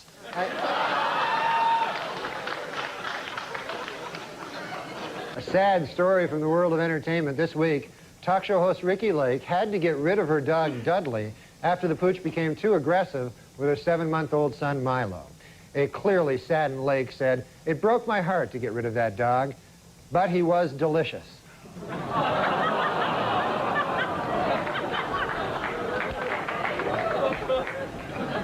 She ate a whole dog. In Virginia, police are looking for a stripper who stabbed a man for telling her she was too fat to strip. Police warn that the woman is armed and extremely fat. At an emotional press conference this week, a now exonerated Richard Jewell spoke about his ordeal as the chief suspect in the Olympic Park bombing. Quote, "I couldn't think straight, I couldn't sleep, I couldn't eat," he said. Then later he admitted, "All right, I could eat.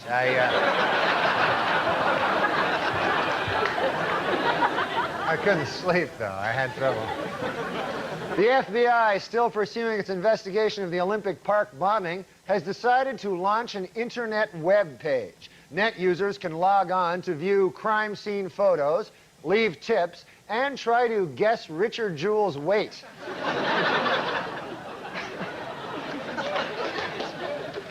Last weekend, in a dramatic rescue off the coast of Long Island, fishermen pulled a 300-pound man from frigid waters.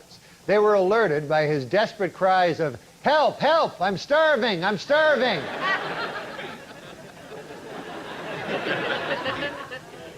Big fat guy.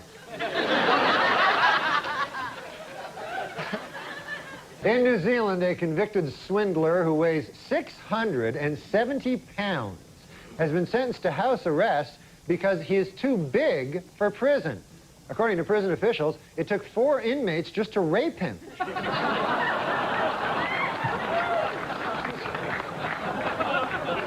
Huge man.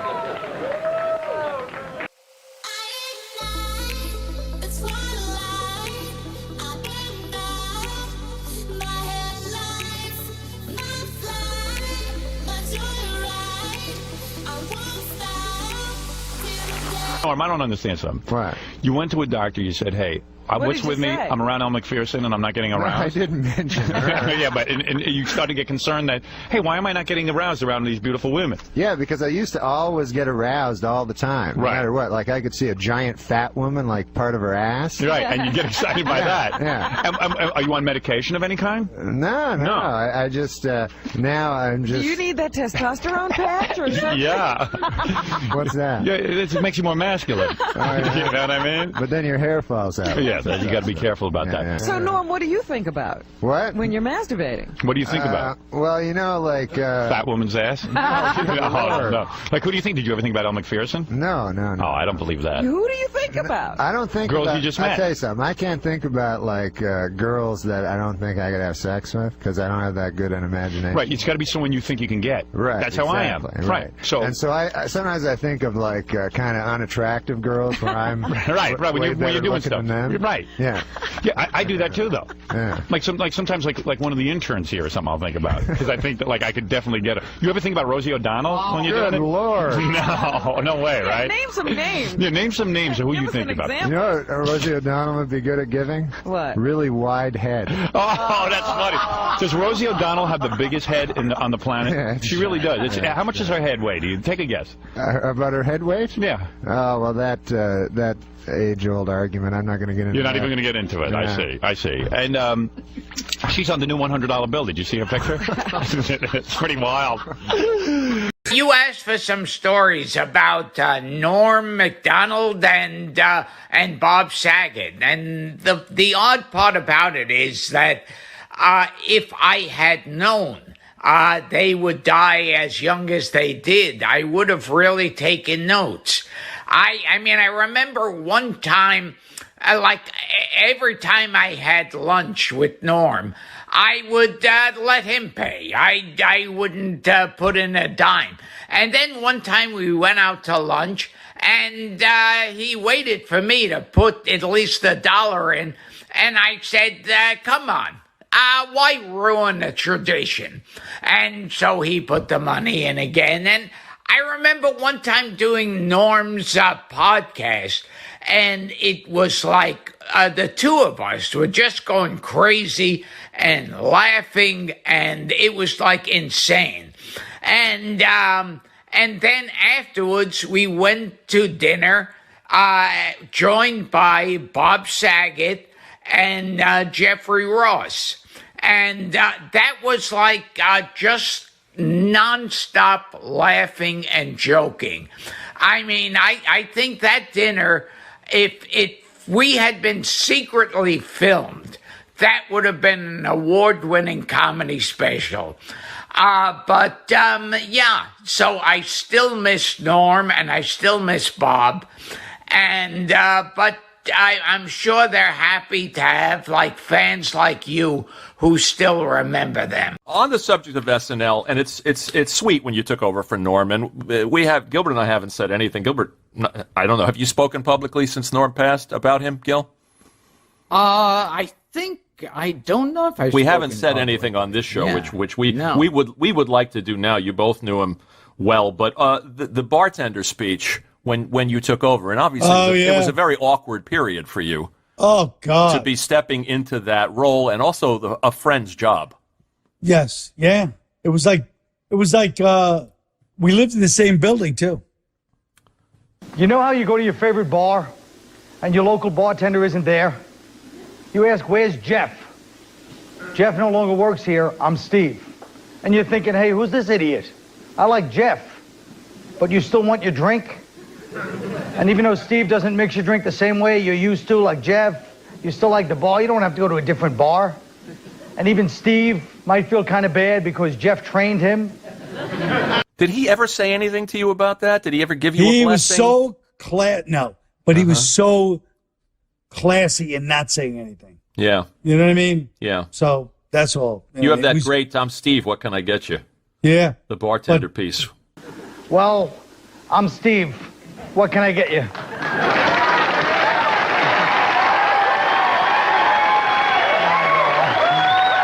But I wish it would have stayed the way it was. But, you know, it is what it is. But yeah, Norman said, he's so funny. He was so distinctively funny. You know? Nobody liked him, really. No, he had his own thing. You know what I mean? He was just very, well, like Gilbert. I mean, they just have their own, they march to their own drummer, even in a business where everybody marches to their own drummer. They both have that, you know, idiosyncratic thing where it just be like, this is how I am, and that's it. And it's great. But, you know, you have to tune to their frequency. You know, it's not like you can just, you know. You know what's funny about that first update you did? Here's Norm being fired, as we all know, by Don Ohlmeyer, right? Because of cutting too close to the bone with the OJ jokes. When in fact he was doing a public service by telling those OJ jokes. And I'm watching you do your first update. There's an OJ joke. It's like the third joke. Yeah. In the February issue of Esquire magazine, O.J. Simpson said that if I had killed Nicole, it would have been because I loved her very much. And then he said, and if I had killed Ron Goldman, it would have been because he accidentally witnessed me loving Nicole very much. Somebody should buy this guy a John Gray book, all right? You shook his hand once? OJ? Getting out of a car? Well, he was getting out of a limo? He was getting out of a limo middle of the afternoon. And I have no psychic energy. I've never had those kinds of things, you know. But for whatever reason, this was in an afternoon. He's getting out of a limo with a girl. It's spring break. It's packed with people. It's Florida. And they're like, hey, do you want to meet OJ? I go, yeah, OJ, he's greatest running back of all time. You know, great, charming movie star. I shake his hand. He shakes my hand. And he's not even looking at me. He's looking past me. And he shakes my hand. And I felt like a jolt of, like, evil. I swear to God. It's like the Dead Zone. That's what it was like.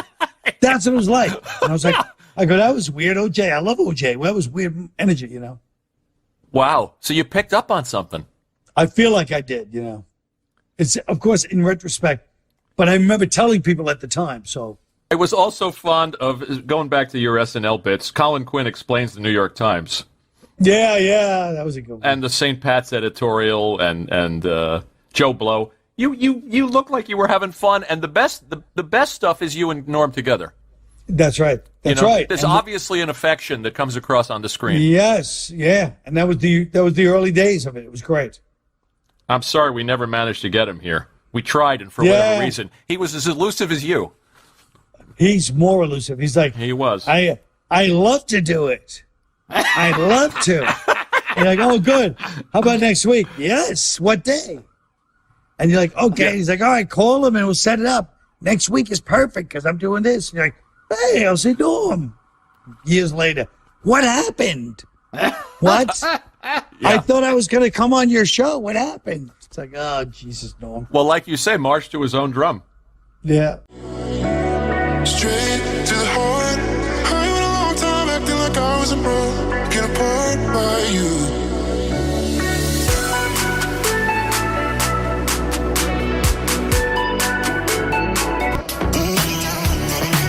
Oh, I remember meeting OJ at a party years ago, and it turns out he was a fan. Uh-oh. And he did an imitation of me, and to this day, I wish I had like that on film. Of course. It would be like Charles Manson doing an imitation. Yeah. Yeah. The richest girl in the world, billionaire Athena Onassis, celebrated her 10th birthday this week. What's it like to be the richest girl in the world? Well, to give you some idea, at the party, they had 2 cakes.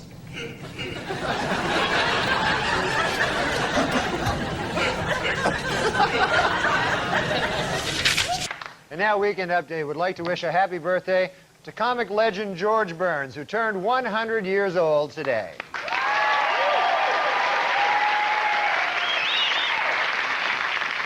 You know, I don't know the secret to his longevity, but I think I speak for all of us when I say I hope Pauly Shore doesn't know it either.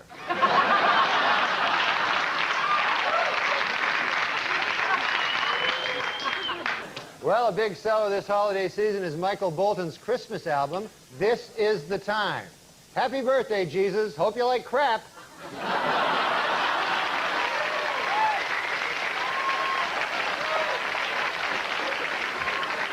Kenny G has a Christmas album out this year. Hey, happy birthday, Jesus. Hope you like crap.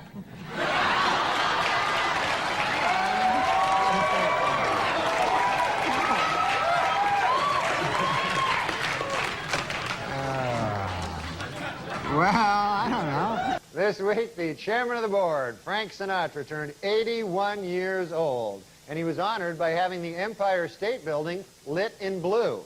Also, in Mr. Sinatra's honor, the Empire State Building had the Twin Towers rough up the Chrysler Building.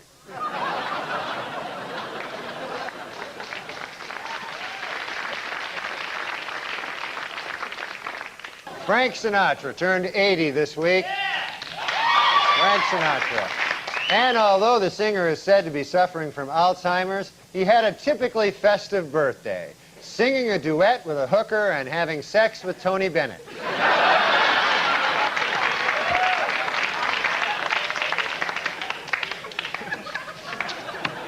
Probably going to end up in Jersey with a meat hook up my ass, but it was a good joke. Celebrating April 1st birthdays, this is a sort of news thing. Russian pianist Sergei Rachmaninoff, who was born on this day in 1872. Yeah, I know that dude. Rapper Method Man is 41. Debbie Reynolds turns 80 today. Rachel Maddow is 39. And former German Chancellor Helmut Schmidt would have been 95 today. April Fools, former German Chancellor Helmut Schmidt is alive and well. In England, a woman was arrested for throwing a birthday party for her 16-year-old son that included marijuana, alcohol, and strippers. Now she's got even bigger problems. What to do for his 17th birthday? Whatever. Kim and Kanye celebrated their baby Northwest's, his name's Northwest, his 1-year birthday by throwing a big party. What's that? It's a her. Oh, it's a girl. Yeah, Northwest, of course. I should have known by the name. North, yeah.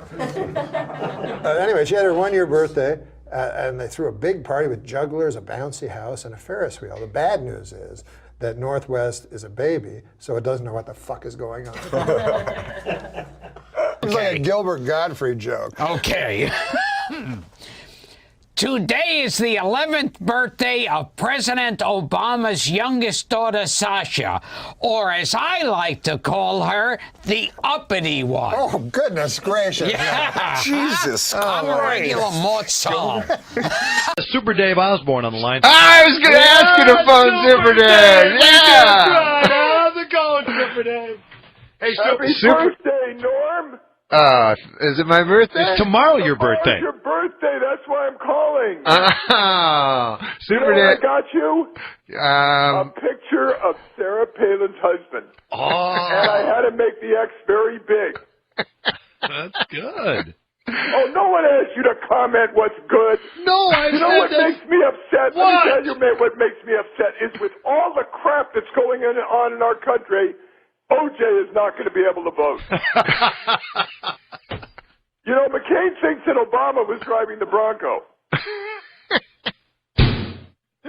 Oh, he gave you a rim shot, Yeah, Super Dave. that's right. I know, that's what he does. He gives me a rib. Norm, happy birthday. You know how funny this guy is? Yeah, I do. He's the greatest. What's he doing in Chicago? What are you doing in Hey, Chicago? You know who's lucky or Fox? They got Philadelphia and Tampa Bay. Philadelphia and Tampa. That ought to be that might be right below till death do us part.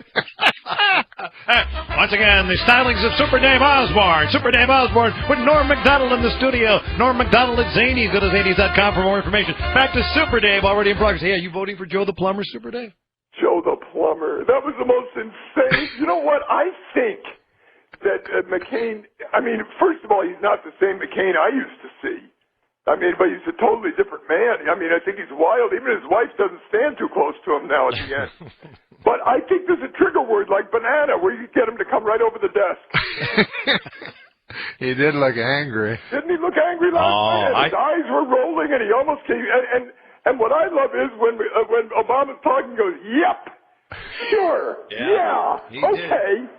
He did. But I thought McCain won the debate, but everybody. He did, but he was wild. Yeah, he was insane. He came in there, he was wild. It was like one of those fights where you beat a guy up on the ground, you know, those things. No, he won. So you believe he did win the debate, right? I thought he made Obama look uncomfortable, I thought. Yeah, but... Well, I was uncomfortable, too. How could you not be uncomfortable? Well, let me hear something here. Senator Obama, I am not President Bush. I don't care about an old washed-up terrorist. If you wanted to run against President Bush, you should have run 4 years ago. Why would he call him a washed-up terrorist? You know what would have been funny is if when he said, do you think Sarah Palin could be president, that all of them just laughed till the debate was over? I tell you, they should have had that music. I think Bob Schaefer, though, is the best moderator. I was saying that. He really is, except he fell asleep once. During it. But yeah, he kept forcing them to answer the question. You know that if Sarah Palin and Dan Quayle had a baby, it would be George W. Bush.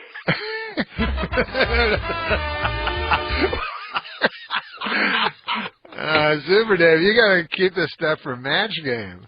Oh my God. Match Game? Why did you bring that Now, wait a minute. What are you talking about? No, tell me. Norm, tell me. You know what? I'll tell you something, Johnny. I'm never calling you again. And Norm, I love. First of all, Norm is the funniest man in the world, and he's a great father, but he's impossible to get a hold of. I just got a hold of him. Yeah, but he never calls you back. You leave messages, and he never calls you back. No, we got to get together, though, man. No. You always say that, and we always do, and we never do. Hey, guess what? Guess what, Super Dave? This will pay. Now it makes perfect sense to me. I hear this about you, Norm. That Super Dave, I don't believe he's telling. I don't think he's embellishing. I think he's telling the truth. No, I am telling the truth. Let me tell you something. How old are you going to be tomorrow? 46. He doesn't have a driver's license. He doesn't drive. Now, what does that say to you? A lot of people are like that. Actually. Okay, no, they're not. A lot of people aren't like that. If you're 96, what about opening the debates last night with all the crap that is going on? Wait, let's go back to the match game. All right, now here he is. It's time now for Super Dave. This question is: Norm MacDonald does not blank. This is the way you want to play it. No, I don't want to play it. No. This is the way we're playing. All right, Super, wait a minute. This is the way we're going. Super Dave. I want to agree with what you said about Norm MacDonald here in the studio. I want to tell you what I think. I heard that he has not spoken to his own brother in 5 years. That's ridiculous. Well, sometimes you take a break. No, wait. True or false? Have you spoken to your brother? You have two brothers, right? Yeah. One of them is in Canada. Both are in Canada, right? One's in Washington. One's in Canada. You have not spoken to your brother. Is it Neil? Is it? What are you telling me? Is it true or false? Is it true or false?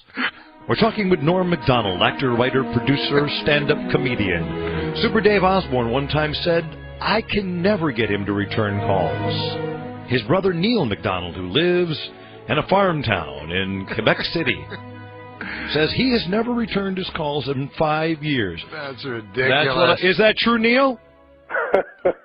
Listen, I'm a Canadian reporter living in Washington, D.C. I'm used to not getting my calls returned.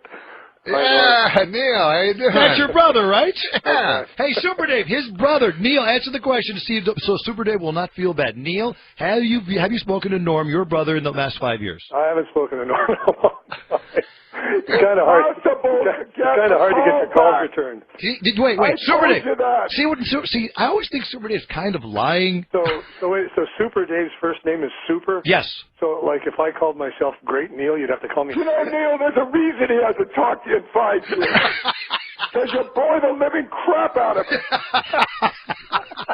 Now, let me tell you this. The Queen of England is walking with an administrator in the hospital. What?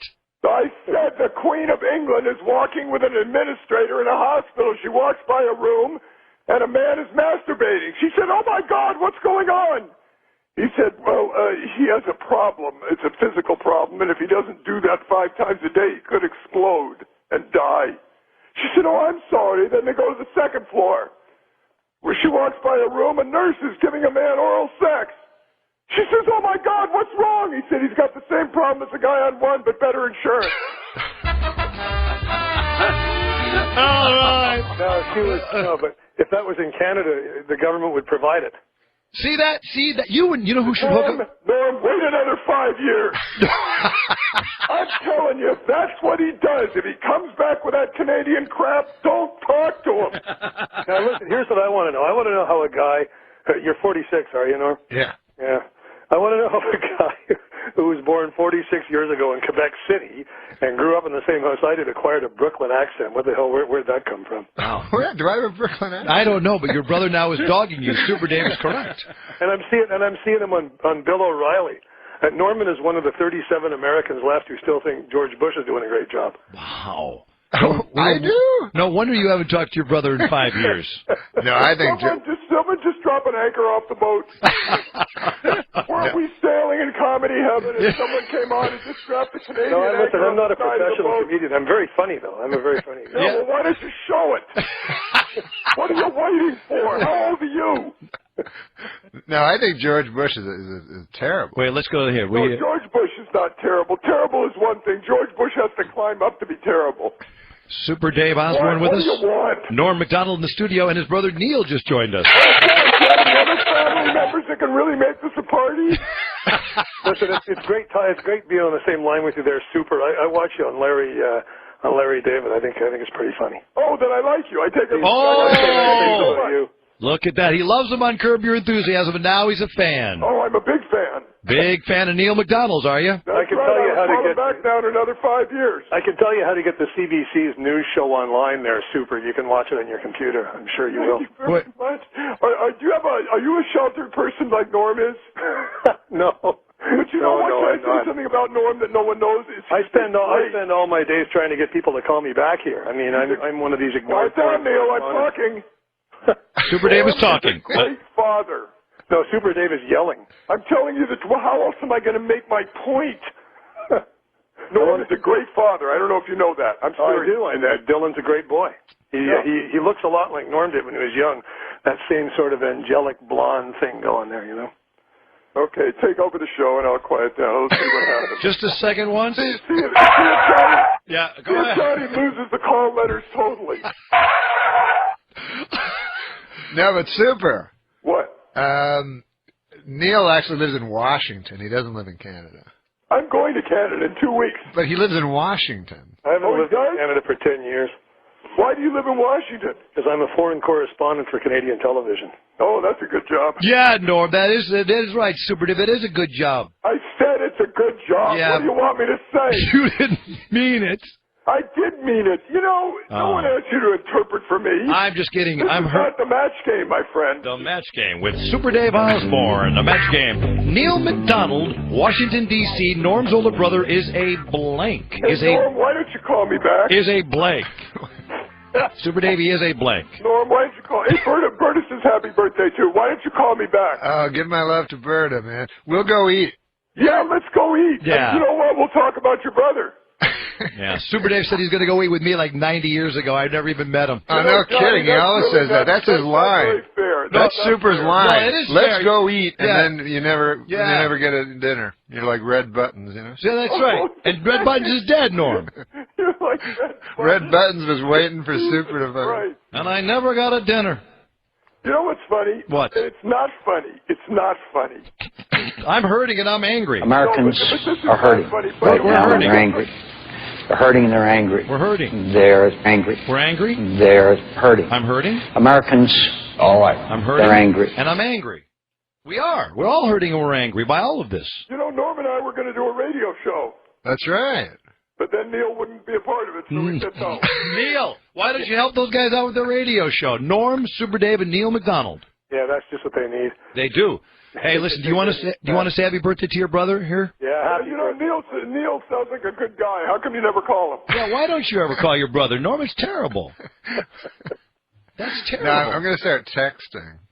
No, what? You do that. Wait. I hate that so much. I He want to doesn't be have a clear. cell phone. He doesn't have a cell phone. That's nonsense. You hate texting? I hate texting. I hate it. Hey. I hate people walking around staring at their hand. Welcome to the 21st century, It is, buddy. It is. Yeah, come I on. love texting. Yeah. You know why? Texting? It's very quick. Right to the point. Get to the point. What's wrong with talking? That's too much trouble. Too much trouble. Norm, wait a minute. You don't have a computer, do you? Or you don't drive a car? No, I don't.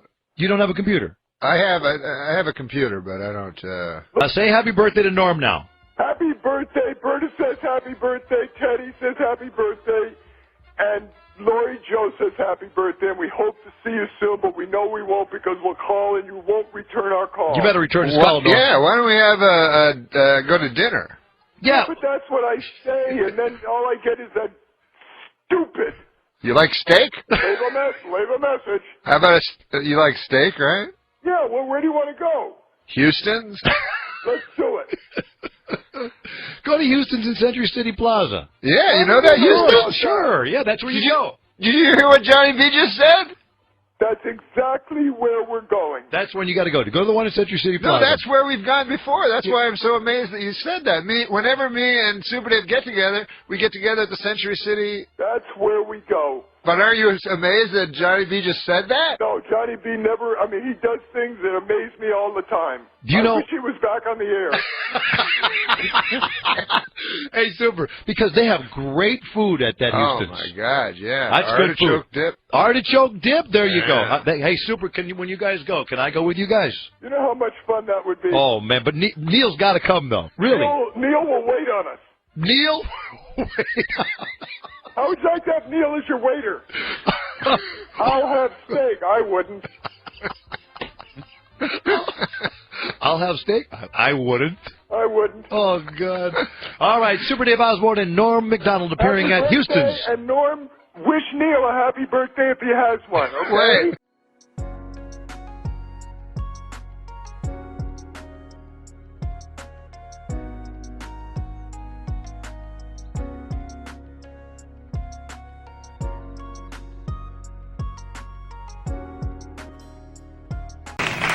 Kenny G has a Christmas album out this year.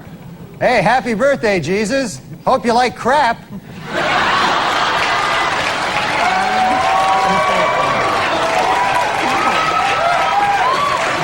Now, you recently gave a speech at the University of Iowa, and I'm told that 80% of the audience walked out. What could you possibly have said to them to make 80% of them walk out? Oh, it wasn't a speech. It was like some stand-up. Yeah, well, what did you say to them?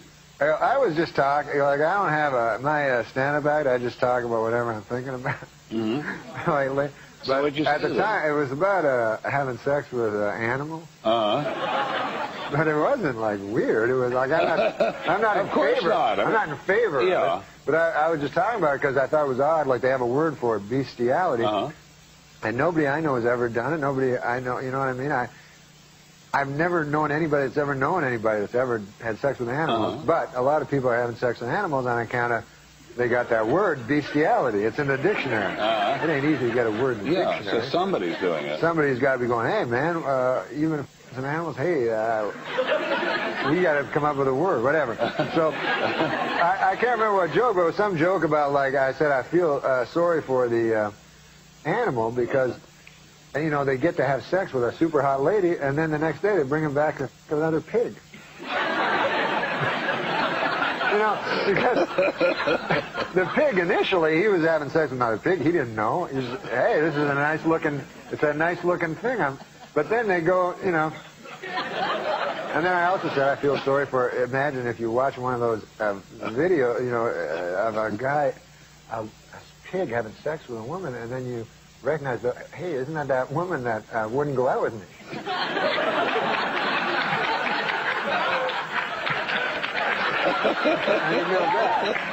It's just harmless joke. Now, you have children, right, by your previous marriage? I have a boy. I have a little boy. How old is he?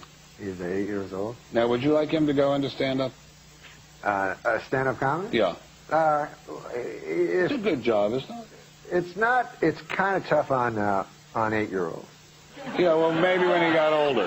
Maybe when he gets older, you know. Would you, if you went to see him talk and he told you that joke started telling you a joke about the pig, would you be offended, or would you say, son, that's a great joke. I'm so proud I told you that joke.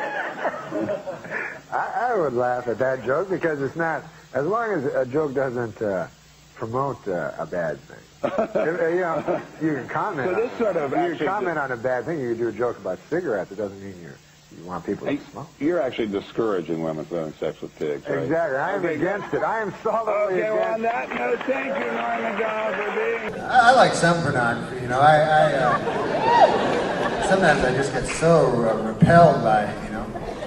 Oh, you ever have those friends of yours go, hey man, I got a video of a guy fucking a pig. You're like, yeah, I don't care. I don't. Yeah, it's on my computer. I'm a computer expert. Yeah, I'm right into the computer. I got snakes coming out of ladies' asses. All kind of, I can show it to you. Come on in mine. I'm like, no, that's all right. I don't want to see it. Some guy fucking a pig, man. I didn't even think that was real. You know, that's bestiality, right? That's what they call it. Bestiality. That's a real thing, man. I never heard of a dude doing that. Like, nobody. I know a lot of people, man. None of them, to my knowledge, have ever fucking animal. You know what I mean? I never even heard a guy knew a guy. You know what I mean? But I know that people fuck animals on account of they got that word bestiality. You know what I mean? That's not easy, getting a fucking word. You know what I mean? It's hard getting a word going. They had to have calls at the goddamn dictionary office going, hey man, what the fuck am I supposed to say when I fuck my animal? I got no word for that. You guys gotta put a word there in the dictionary. I got some lobby going there because people are fucking animals. I don't understand. I feel sorry for the animal because that's not consenting. And, you know, also, man, can you imagine if you're a pig, you know, and you're having sex with a beautiful lady, right? And then, afterwards, you gotta go home and fuck a pig. Right? Before, you didn't know. You were like, hey, this pig's all right? You don't know it's a dirty pig. Then you're having sex with a beautiful lady, and then they're like, yeah, go fuck pigs again. You're like, you dirty bastard. You burned me.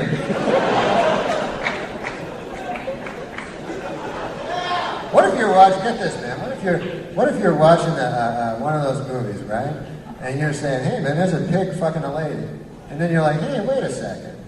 That's that lady that wouldn't dance with me last Friday. She's fucking a pig, man. She wouldn't dance with me. It's terrible. I don't mean, just dirty for no reason. But that computer stuff, that is just all filth, you know? I don't see anything. Everybody says, oh man, everything's gonna be different. Everything, if you get a computer, then I get a computer, I go, well, what the fuck do I do with it? And they go, hey, you can email people. It's amazing. You write in there, and then it goes into people, and I'm like, well, what about a fucking phone, man? That seems more amazing to me. I hear a dude's voice in China. Right? They invented that like a couple hundred years ago. It could have been 2 million.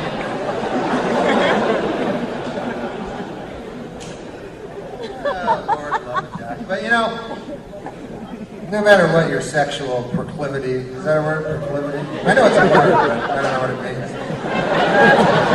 I only know 9-10 words, but I bank on other people not knowing them too. But whatever your sexual, as long as you don't, have sex with animals. I think that's terror. I think it's the wrong thing because they're not, maybe they're consenting, but we don't know. The animals could be going, hey, I don't know why people are stopping this. I said yes.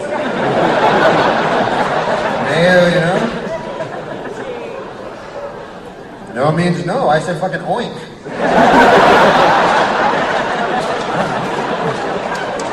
That's what I say when I want to get fucked. Oink.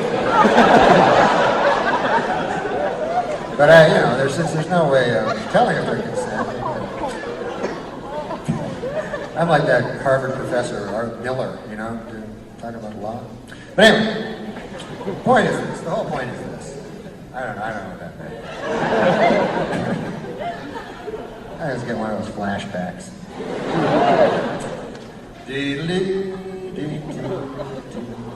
I don't think be intimidated sexually. unless it's by some sort of strata of being you don't typically want to have sex with, like a cow or a camel or, in my case, a man. Yes. You know, that would be intimidating for me. I don't know how all of the orifices work. Yeah, yeah. I think that's exactly the same. With a camel. Yeah. Well, I'm an old chunk of coal. I'm near 50. Uh-huh. I'm on the same Viagra dosage that they give to the donkey at the second show in Tijuana. I've taken so many Viagra now. I'll tell you this. What's that, Norm? My doctor told me I'm on the same dose that they give to the donkey for the second show in Tijuana. Okay, now listen. For the second show, you know? Why do I continue to have you on? And yet I love it. No, the second show. Why are they Because have you ever... prescribing it in such a responsible way? It's that terrible, detrimental act of bestiality. Don't give that donkey too much Viagra. We're not monsters. Right, now go and fuck that human being for the entertainment of the children of God.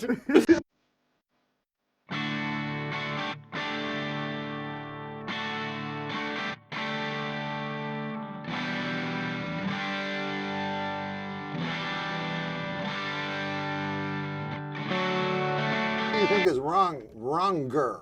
Wrong in... More wrong. What do you think is more wrong? Having sex with a child, human being, or an adult pig?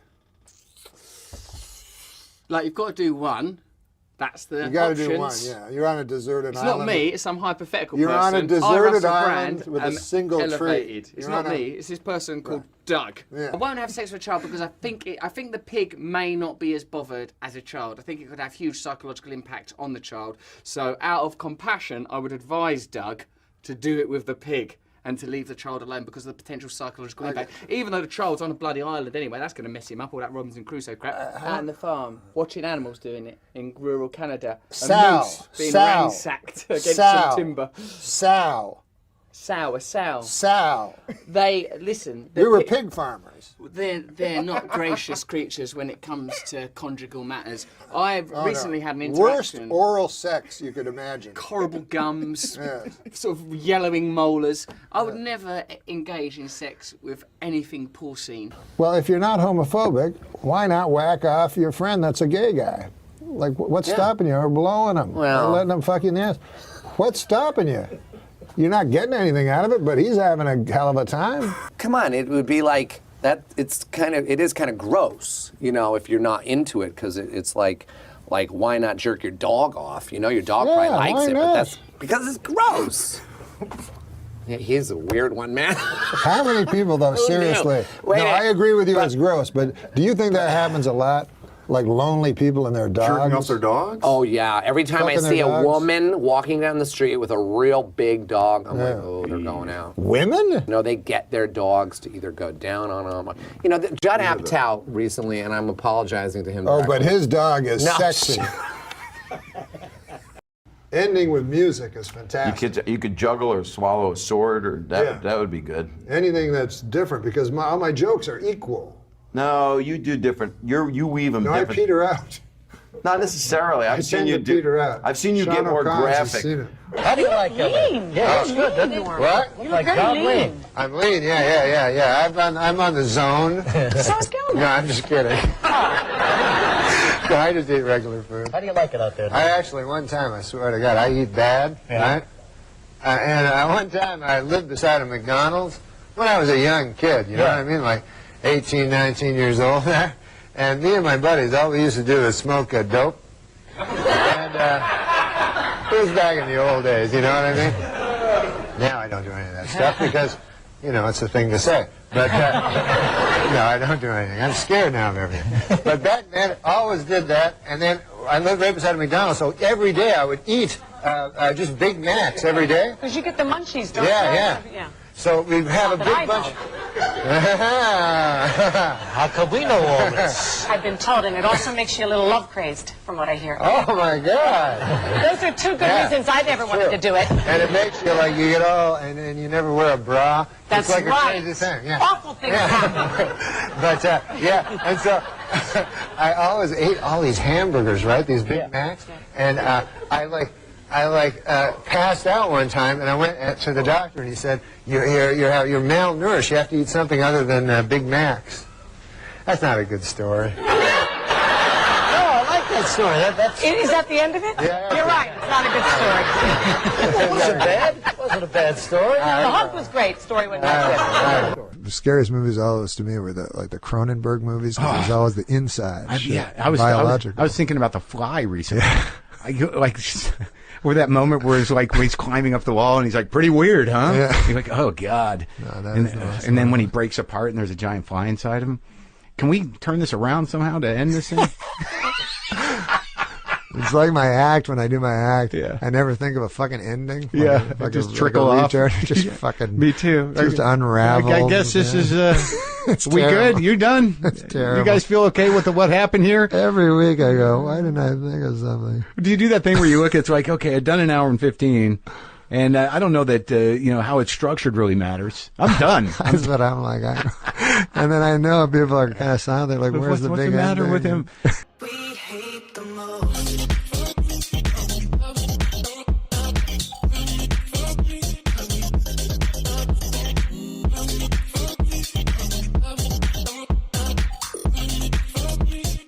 I got to work on the Norm show. His kind of short-lived sitcom. I think it was only on for 2 seasons, maybe. And it was him, Max Wright, the dad from Alf, Laurie Metcalf, awesomely, and Artie Lang. It was maybe the most dysfunctional cast I've ever been lucky enough to work with.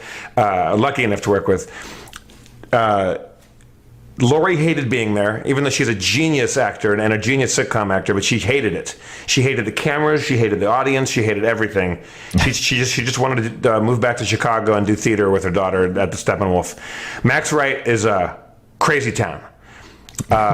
He's the guy that would miss table reads, and he would just be like in New Hampshire in a ditch, like his car driven off the side of the road with a lap full of empty champagne bottles. And then he was famously on the cover of the National Enquirer, one of those rags, hidden cameras, doing crack with gay homeless guys. Awesome stuff. Ditches, they're not. Ditches used to be a happening spot, basically up until maybe the 1970s, I want to say. Things were going on in ditches, but now, it's, it's trash or nothing. Yeah, it's all, these days, it's all ravines. It's mostly a ravine kind of situation now. Back in my day, we had a ditch and we were happy about it. Yeah. Luxury. We used to dream about being in a ditch. So on the night of the show, because Norm didn't really rehearse that hard. Laurie Metcalf, on the other hand, because she is a consummate professional actor, she really rehearsed. She took notes, and every rehearsal throughout the sitcom week, she was trying things out and really digging in and like experimenting and exploring. And everybody else is like comics and lazy, and you can I'll be funny on the night. And Norm didn't really rehearse that much. And before the show, this is the first time I'd ever seen a sitcom do this. And we were shooting at Warner Brothers. And also, if the police are on their way, Spencer, make sure that you warn a brother. How often does that come up? I mean, that's great, but how often can you fit that into? I saw a dude with that shirt with the WB logo, the WB, and it said, "If the police come in, warn a brother." It's a great shirt. We met in the green room where normally it's reserved for the network exec mucky mucks to watch the show and pass judgment from on high. The whole cast met up there, and guest stars like myself. I was just a guest star on it, and to do a speed read before the show, which I'd never seen before, like to really speed read the entire episode. And I got the impression that it was basically for Norm. That then is this story ringing a bell to either of you? Did I just tell this story on the show? Not just, but yeah. Then you said, like, weren't you talking to Artie Lang about how he how he just gets blasted and gets like? To me it sounded like I imagined like a moving dolly, and he was just like on the dolly, and he just like rolled him in. No, I don't know. He was gone for like an hour and a half. The audience was loaded in, so I know I'm repeating myself now, but we were all worried about it, Norm. I'm like, does this happen a lot? And Artie offered me a cigar. I'm like, I don't smoke, but can I take one for a friend? He's like, yeah. He gave me this nice like Nat Sherman cigar. And or like little cigarillo kind of thing. And if you can imagine, I knew Artie a little bit, but Artie was like, he seemed like the level one, like the level-headed guy in the cast, comparatively to everybody else in this weird-ass group of people. And Norm came in, he had done a bunch of Xanax, and then when the taping started, he was perfect. He was absolutely perfect. There's a good story Sam Simon told me, because Sam Simon was executive producer on that show. And Norm, as funny as he is, one of the greatest comics of all time, and certainly a comics comic, and he will certainly be missed by everybody. He's goddamn, he's funny.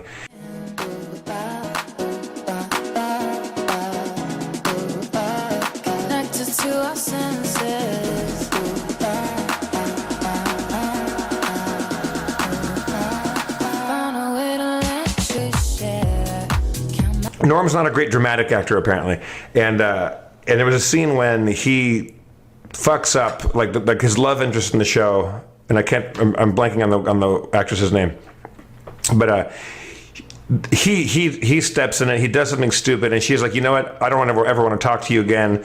Like this is over. I was like, fuck you. This is the end. And she slams the door and walks out and slams the door behind her. And that's the end of the scene. And I think that was a commercial break. And Norm in the script is supposed to look very sad. So she would do the line in rehearsal, and she would go, I never want to talk to you again. Slam. And then Norm would just stand there. And just waiting for someone to yell cut. And Sam would go, okay, so Sam geniusly found a way to make Norm act sad. Sam took his watch off and took his wristwatch off and placed it on the floor about 5 feet to the right of Norm. So when the actress, he goes, Norm, when she leaves, watch her walk out, slam the door, take a beat, and then look at my watch. So that's how they did it. Like teaching a dog to act. But that's another. And then he just went, and it worked. Fucking genius. But that's part of what's so crazy is because it simultaneously felt like it was so well put together, so rehearsed, but also so natural. Like he didn't even know what he was saying was funny, like he doesn't even get the joke. But it was always simultaneously. You could almost you could never pin him down. And I don't know. I think he seems, especially now that he's gone, he definitely seems like a hard guy to pin down. I don't know. Last week on Larry King Live, Marlon Brando made the shocking statement that Hollywood is, quote, run by Jews. In response, outraged Jewish organizations made it snow in New York in April.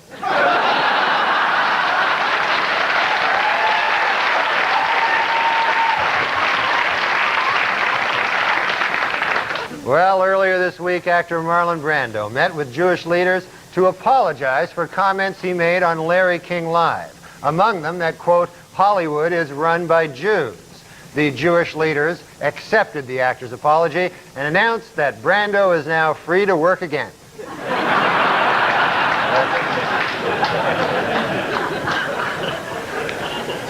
While in England, where he spoke at Oxford University, Simpson had defended actor Marlon Brando's criticism of Hollywood Jews.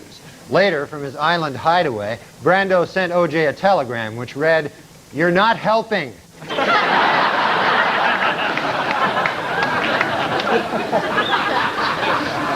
In Cincinnati, is Cincinnati Reds owner Marge Schott an anti-Semite? Well, it is beginning to look that way. According to a report out today, on the entire Cincinnati Reds team, there is not one Jewish player.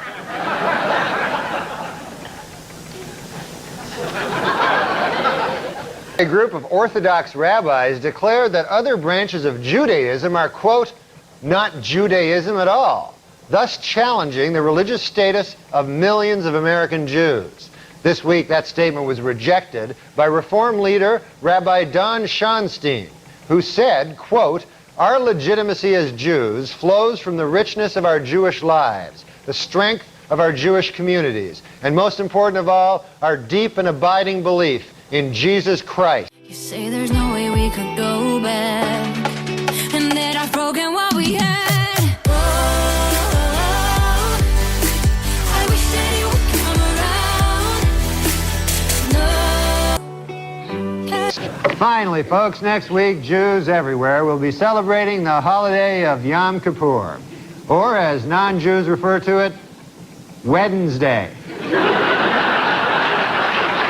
Judge Lance Ito this week barred all potential jurors from reading Faye Resnick's controversial new book, Nicole Brown Simpson, Diary of a Life Interrupted.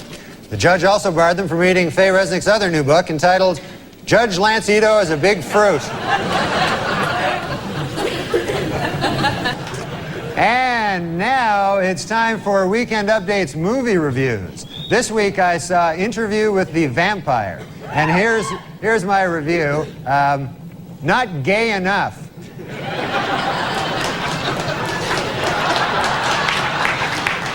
This week, a court banned gays from marching in Boston's St. Patrick's Day parade, but they will still allow them to be beaten up by drunken Irish guys. I'm afraid to know what you're applauding at there. Okay.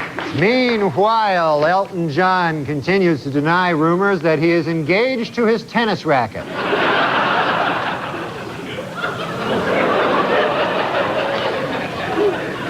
Well, if I can be allowed a personal opinion, I think Harrison Ford's new mustache works. And by works, I mean looks really gay.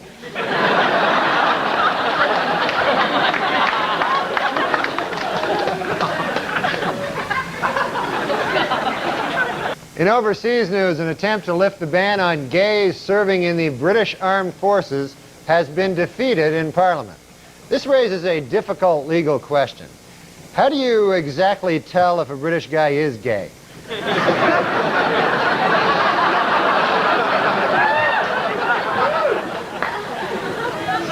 an interview in this month's Vanity Fair, actor Tom Cruise attempts to end once and for all rumors that he is gay.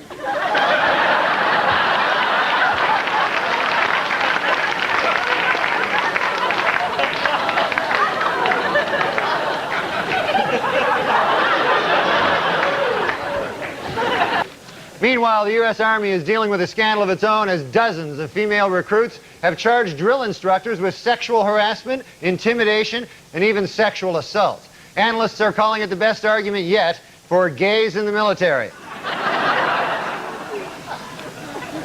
Jonathan Schmitz, the Jenny Jones guest who killed his secret gay admirer because of his fear and hatred of homosexuality, has been sentenced to 25 years in prison. Well, I guess that plan backfired, huh?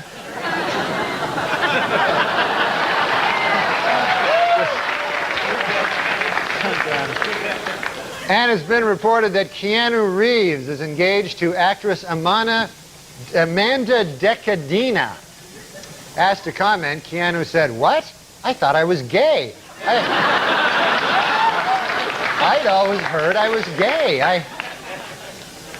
Beginning in March, DC Comics will change Superman's traditional red and blue costume to a new form-fitting bodysuit.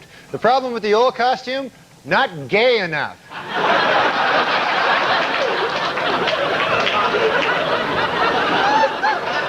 What the hell's going on in the country? That's not Superman. All right. TriStar's Picture is planning a film about the 70s disco act, The Village People. While the movie will be coming out next summer, it plans to wait until Thanksgiving to come out to its parents. The artist formerly known as Prince says he now wants to be known as simply the artist. Meanwhile, I will continue to refer to him as simply the fruit.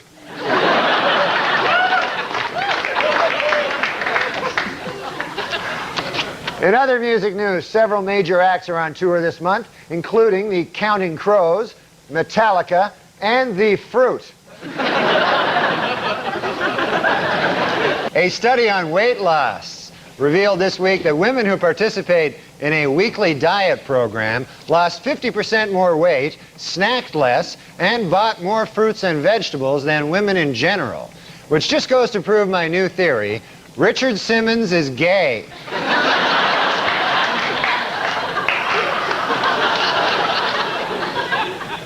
Our top story tonight. This week, after months of speculation, sitcom star Ellen DeGeneres finally admitted that yes, she is gay. Inspired by her courage, today diet guru Richard Simmons admitted that he is really, really, really, really gay.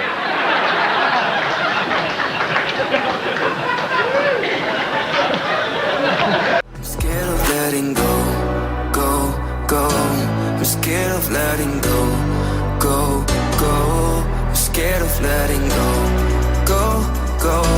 I'm scared of letting go of everything. I'm scared of letting. Well, according to a new Entertainment Weekly poll, 72% of their readers say they would not be offended if a TV show lead character were gay. Though that figure shrinks to 1% when these same readers are reminded that being gay can involve anal sex.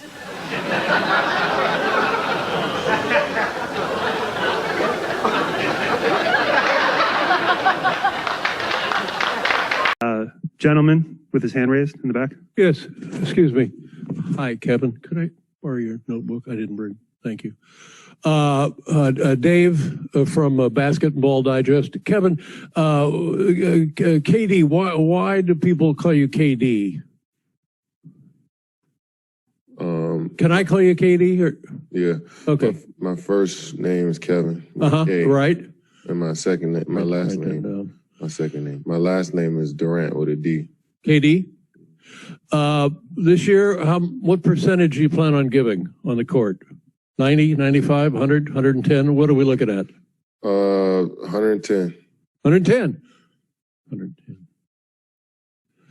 I just got off the phone with the Dolan family, and they said that they're talking to the commissioner now. They're looking at working a contractual deal that will allow you, when you're not playing for the Nets, days off, you'll be able to play for the Knicks. Comments?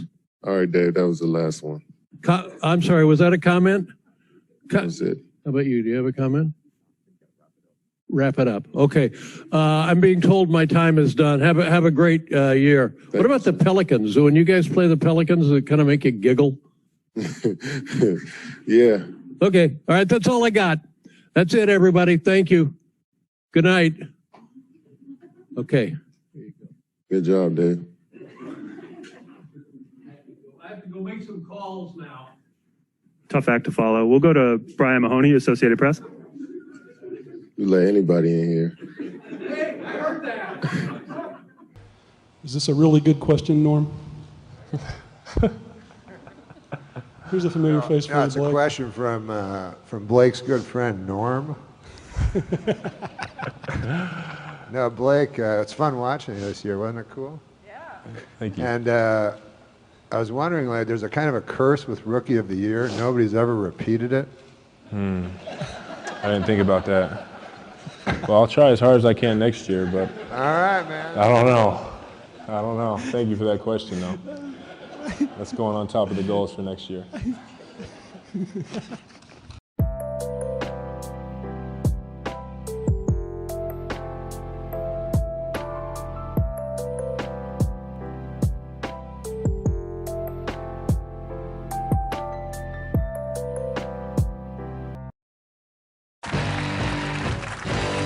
Understand the world of sports, I decided to see what it would be like to be a professional athlete. So I hired the best makeup artist in town to help me go undercover as an NBA player. Take a look.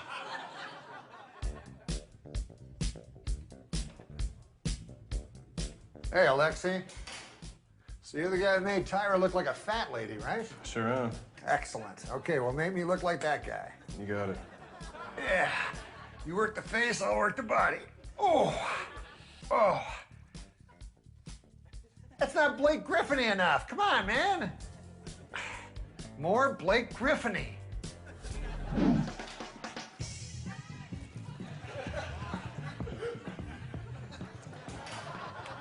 Now I'm going to find out what it's like to be Blake Griffin. First, I'm going to fool his teammates.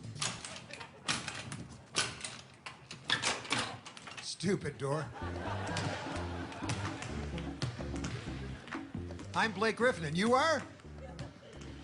Your good friend and teammate, DeAndre Jordan. Oh, my good friend DeAndre Jordan, of course. So what time's rehearsal? You mean practice, right? Yeah, practice. What's up with your voice? What's up with your voice? Ah! I'm open, I'm open!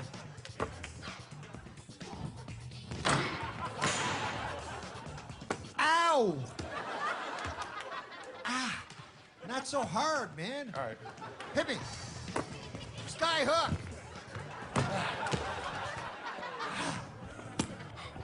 Are you all right? Blake, we haven't started. I gotta quit smoking. Smoking?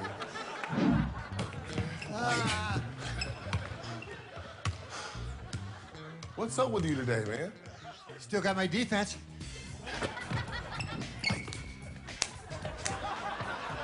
Blake, that's a foul. You can't slap me. Says who? I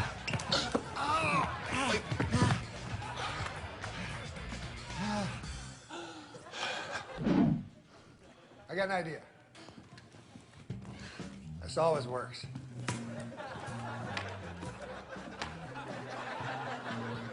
Just jump up there and get it. No. Yeah. Whew. Oh! Jeez! I don't know what's going on here.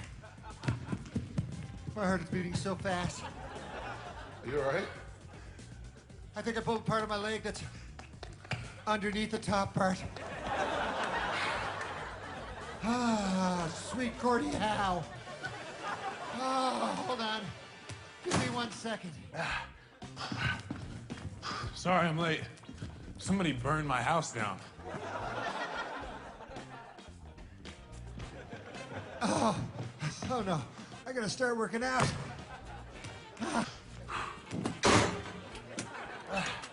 Stupid door.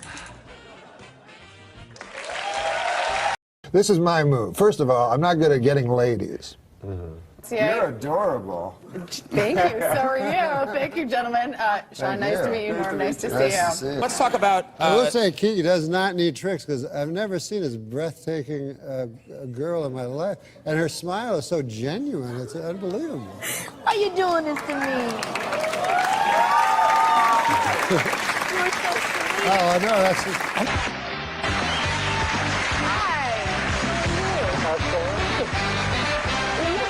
Yeah, it was nice. I don't like birds up either as much as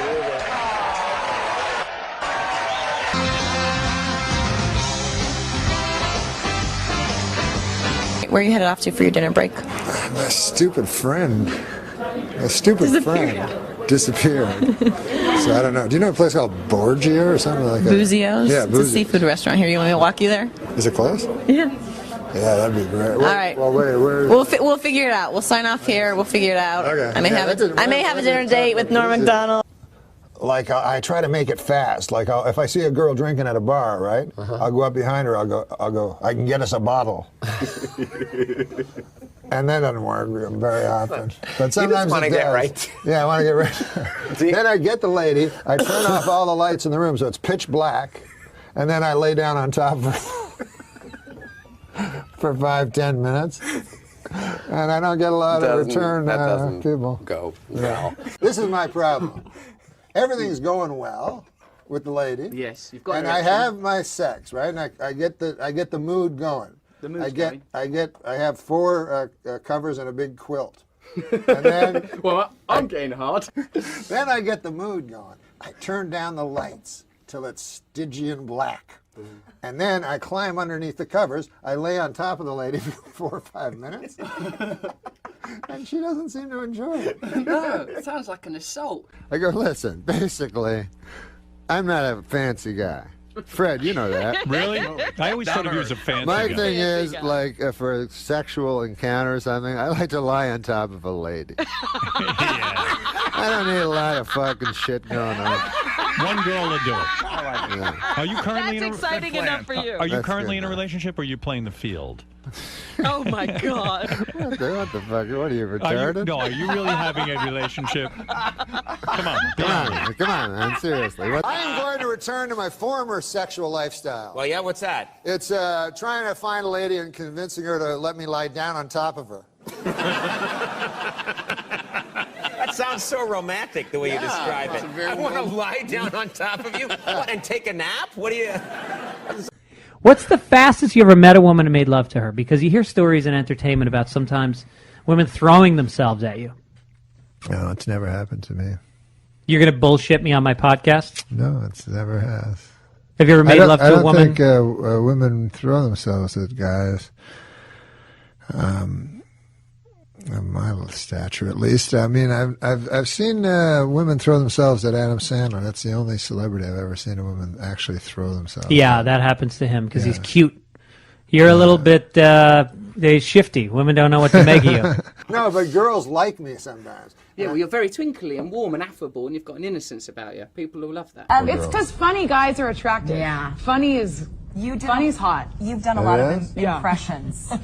Funny. Most look awkward at him. He's like, come really? on I've ever heard in my life. Yeah, like when I was young, they say they like kids with good senses of humor. Yeah. But I don't know if you got this, but I was always funny, but girls would just go, "You're weird," not funny. They go, "You're weird." Yeah. Yeah. The least funny guys in school. They would be the funny guys. They got all the pussy. I mean, the guys that were just like, I don't know, they didn't even have to, they could be from the right side of the tracks, not the wrong side, and they could just be just like a guy with a fucking crew cut, never made a joke. Sometimes you'd see guys, like I knew this guy, I don't know if have you ever met a guy who's like, you don't even understand it, but just gets women all the time, and it's like very mysterious. Yeah. Like I know this one guy literally got a different woman every night. I'm not even exaggerating. I asked him what his secret was. He said he was a serial rapist. So for him, it was just I don't think that counts. perfect. No, but when I was on Saturday Night Live, guys would come on, and they were handsome guys. Yeah. And they were convinced they were funny, and the publicist would go, "Oh, this is going to be real. This could be really good for Gabriel's career because he's so funny, And then the fucking guy wouldn't be funny at all.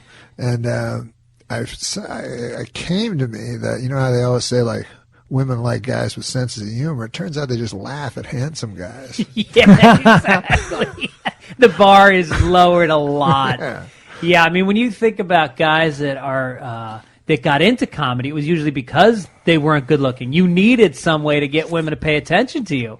So you cracked wise. Is that what they say in Canada? I never did anything for girls. I mean, I've always heard that stuff. But you're a good looking guy. I mean, you've always been tall, dark, handsome. You're the classic, lean, pretty eyes. But my motive in life was never girls. I mean, I hear that, like, people buy cars to get girls. Yeah.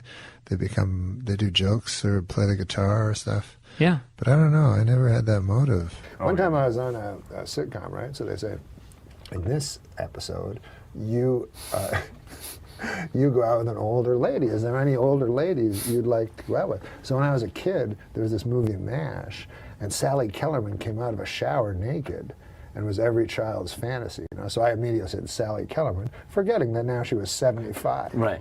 So she shows up on the set, and I have to kiss her. And so I overdo it, you know what I mean? Like, because I'm embarrassed. Yeah. Because that's what I'm like, kind of. So instead of just kissing her a little, I'm like, ah. And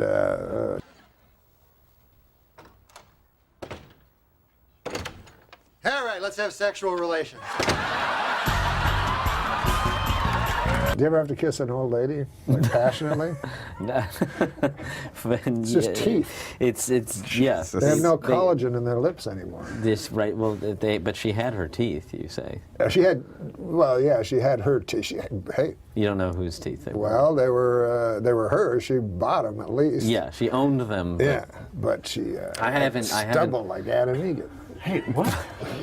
Like kissing Adam Egan. No, she was a beautiful lady, and she was a. And then Sandler, every time he has me in a movie, he gets me to kiss like an old bag. Not an old bag, I shouldn't say that, but like, yeah, like one time the lunch lady and everybody else was kissing nice ladies, and then I was kissing this old lunch lady. So again, I tried to overdo it to make the lunch lady feel nice about herself. Well, that's kind of you. That was kind of, that was nice. But now, what if she's watching? I can guarantee you she's not watching. Well, if she gets USA Today, she is. Thank you very much for being That was here. fun. Can I kiss you? Of course. Oh, Oh. sweet. Oh. Sweet. I'm glad I had a serve. Everybody asked me on this show, when are you going to get a woman? I said, I'm not going to get a woman before I get Roseanne. I'll fucking tell you that.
And we're going to read jokes. We read jokes. I thought you were going to talk about this thing. We're going to talk about the man. What about the man grate? Is that like a genital cleanser? No! No, my God. What is the man grate, you ask? Okay. Huh? Fine, I didn't, but... You didn't ask. It is 100% made in America. Cast iron grilling grates. Iron. You don't pronounce it iron. That's what everybody tells me. It's the iron horse, like Lou Gehrig was the iron horse of baseball. Yes. The word I-R-O-N is iron. No, iron. Cast iron. Iron? Cast iron grilling grates that are kidding when you say iron? You know what? Don't be like fucking Larry King. That motherfucker, I say iron and he's up my asshole for fucking 4 days. It should be iron. That's what makes English the world's toughest language. Yeah? You know, right? Sure. It is the Because toughest language language. to To me, learn. it's the easiest. Man grate. Great. Have you heard of the man grate? Yes, I have. You have? Yeah. Where'd you hear about it? On Adam Carolla's podcast. Wow. Yeah. How about that? Do you have a father? Man grate is the perfect gift for this Father's Day. Is he alive? Yeah. Yeah. 100% made in America. If he was dead, it would have been a really bad moment in the commercial. Your dad's alive? No. Fuck. God damn it. I'm sorry about your dad. That's fine. Your father's dead. But you have children. You are a father. Yes, and I'm not dead. Yes. Maybe you'll give me one. And I'll give you one. Is your mom still alive? My mom? Yeah. No, she's dead. Jesus Christ, is any of your relatives fucking alive? It's man grate. They're revolutionizing the way people grill. What, Adam Egan? It's true. You haven't heard of the revolution? You can put chicken on this or steak. That's not that unique. It has heavy duty grilling grates. Why are you laughing? You think the grilling grates are flimsy? These are very heavy. Yes, no, but that's part of the charm. It weighs a lot of pounds. Is that heavy? Yeah. Listen, man, what was that fucking Vegas story? Shit. Jesus Christ. Sorry. What is in that? Again. It's revolutionizing the way people grill. Jesus. What? I thought it was like a, all right. You want to hear what it has? Yeah. It has heavy-duty grilling grates. Listen. No more dry meat. What do you think of that? Good. You want your meat juicy. Oh, come on now. Don't make it sound like a fucking fat, plumpy, delicious cock. No more flare-ups. You know, in your barbecues, all those big flare-ups. It was named.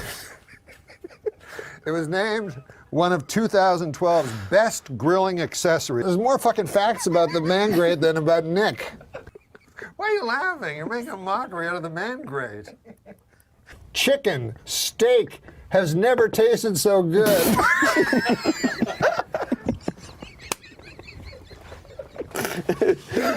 Hey, how about this?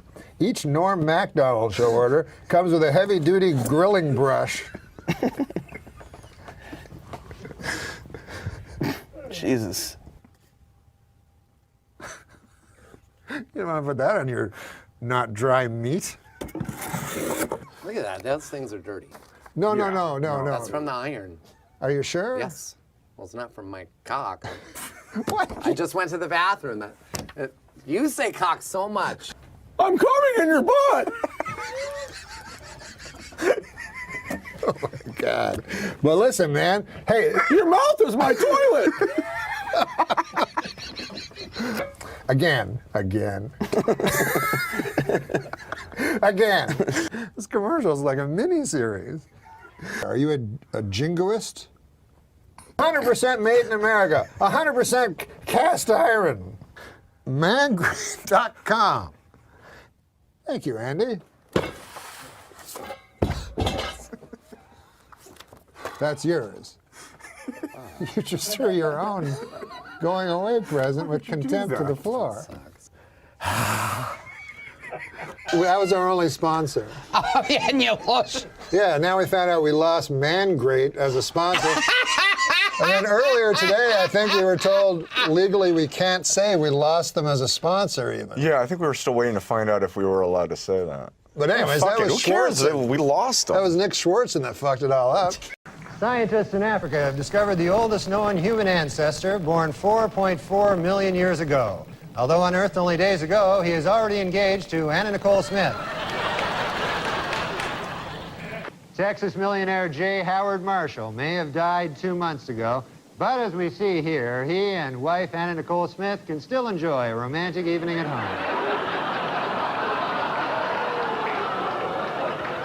Former Playboy centerfold and Guess jeans model Anna Nicole Smith collapsed this week after she suddenly realized that she actually had sex with this guy.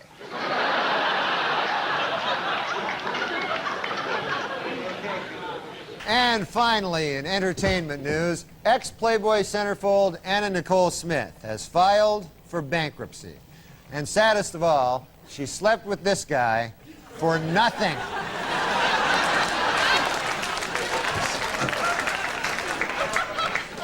I forgot. I found something about that sort of topical because it was just Halloween and my pumpkin is sitting out on the stoop. Yes. A week after Halloween, you know. So it's all still shriveled applicable. and wrinkled. And today, Anna Nicole Smith dated it. So. But Anna Nicole Smith, she's a great gal. Yes.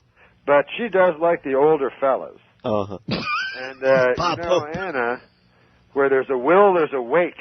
I don't know. This seems now that one seems tasteless. Who do you think is attractive? I like Anna Nicole Smith. Oh, stop come on. it. You're full. You don't like her? Come on. You don't like Anna Nicole Smith? Come on, she's gotten heavy. He's putting me on. No, I'm not. I saw a picture of her recently where she was really, really fat, where she didn't look good. Right, but you're talking about years ago when she was thin. Oh, okay. Not that long ago. Yeah, a couple of years ago. So you like big breasts? Yeah, I like big breasts. Does your wife have big breasts? She has normal size What, breasts. C cups? I don't know. I hear you talking about those. I don't follow those. You're in bad shape. Do you like Sally Struthers too? Oh. I did. You yeah. did, right? Yeah, that's your type. Oh my like God! Blonde I and love buxom. Sally Struthers. Not anymore though. What? Well, What? you don't like her anymore. No, I don't like her with the flies around her. Yeah, it's kind of a turn off.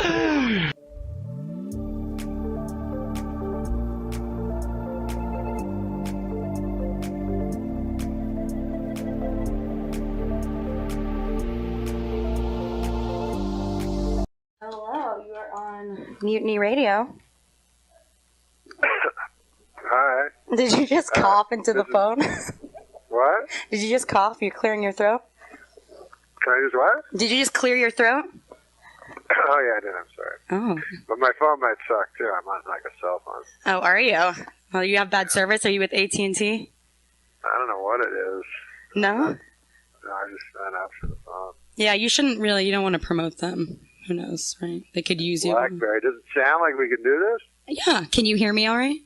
I can hear you fine. I don't know what I sound like. You sound a little sick, actually. I am sick. How'd you know? Oh, you're a little nasally there. Well, I mean, I've heard your voice before, but No, I got my eyes are crazy itchy, and I'm like phlegmy, and sorry about making a gross noise. I thought you were just like, hello, ha ha ha. I was like, wow, that's so nice. No, it sucks. Yeah, well, that's really gross. Are you sick or is it allergies? I hope it's allergies, because I got to go on the road for a long time, so I don't have to have a cold. Yeah. I haven't had a cold in a long time, so I don't think so. Did it just start? I had, you know what, last week, like, my eyes were itchy, but I thought it was chlorine, because I was swimming all the time. Oh, nice. And then it could be a more... It could be what? I feel like I'm whining to you about my... You're complaining about your health. Yeah, it's like, why don't we let everyone know you're doing a show this weekend and come and catch a free disease? Norm MacDonald will be giving you his cold with every performance today. Is that too much? Hello? I didn't hear that. What? Oh, I said everyone can come and check you out and get a free cold from you. Oh, yes, I'll give them a cold. Yeah, that's nice of you. I'll give them A piece of Norm with every performance. yes, exactly. So are you going to stay in bed today or are you going to try to go out and see the city? I want to I take NyQuil. I took NyQuil last night. Ooh, you slept like a baby? I take NyQuil. Yeah, because I don't drink, so like NyQuil's like really powerful on me. Like, oh, I feel like all woozy, and then I wake up all like weird. You know?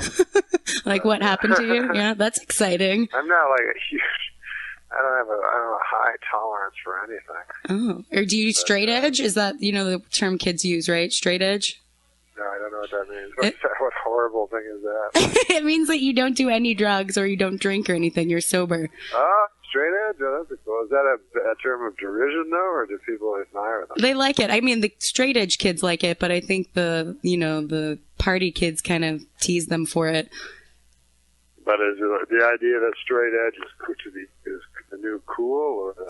I think the dare people probably want it to be the new cool, but I think it just is like the D&D crowd are probably the ones that get the most credit for it. Well, nerdy people are cool now. Did you know that? It is, yeah, all the geek stuff. Would you consider yourself a nerd? No. I think they should, because nerds are getting all the women now. You know what I mean? They should have like a revenge of the jocks. Jocks can't get any ladies because, That would almost be entertaining. Yeah, the jocks are just left with like gnarly girls, but the nerds have all the classy, beautiful girls. Yeah. So. Well, I did just have a friend inform me that less attractive women actually do more things in the bedroom. They do what? They do more things in the bedroom, like they put out more. They do more stops. I'm getting a nod from someone in the cafe. Is this true? Would you agree? Well, I would say that in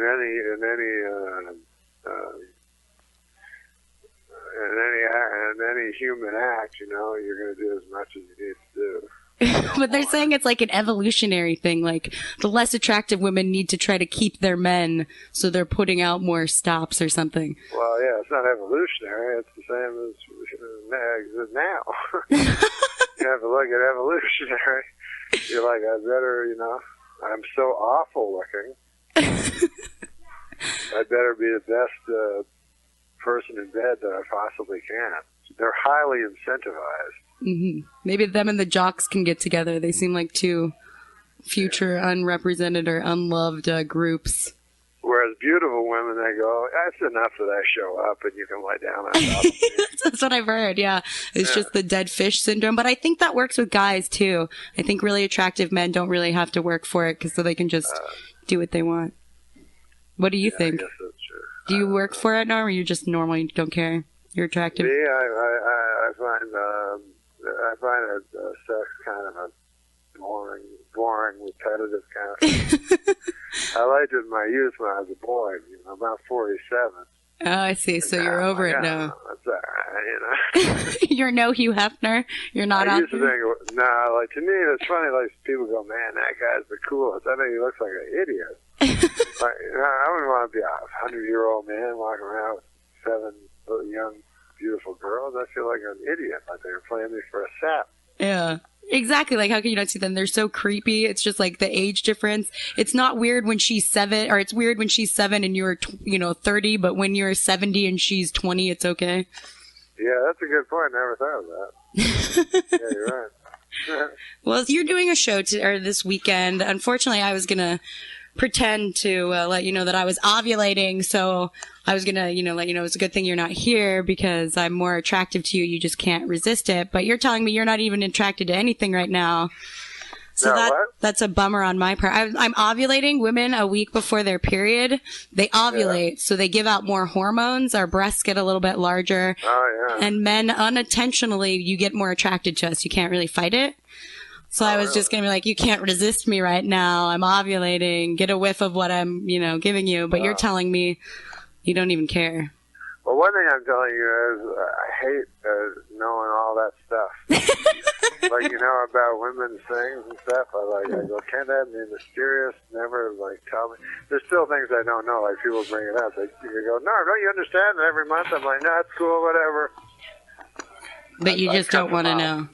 Because, I have a vague understanding, sort of, but, the less I know, the more I enjoy it. I see. So I understand you're... Not thinking of it as in a biological way. Helps me. You would just prefer... I'm sorry, you just got joined. We have our other co-host. Meat Hook. Norm, we hung out last night. You're a badass. Oh, yeah. Did you hang out with him last night? Yeah, he was awesome. Let's talk about the show last night. It was awesome.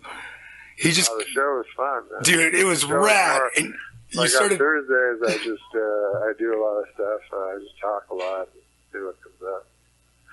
It was awesome. He just kept, he was fucking with the people's heads at the end, and he just went on for an extra hour or so. Are you serious? Yeah, it was pretty amazing. We did a couple hours last night.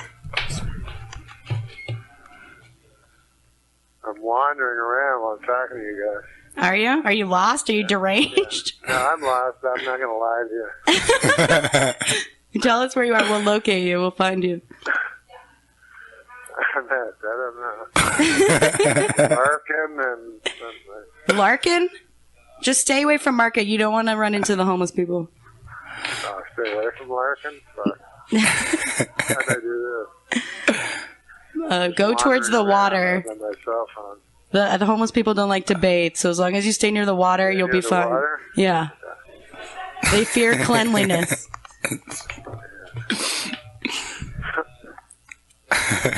So, all right, Norm. I said, all right, Norm, you're doing this tour. How long are you doing this tour for? I don't know. It's like every week. Until you drop dead of this disease, or until you... Are you working on something else? I saw something you might be hosting the poker show? The what show? Poker? You doing something? I did that. I don't know. Well, poker right now is there's a lot of issues with online poker, so I don't know how...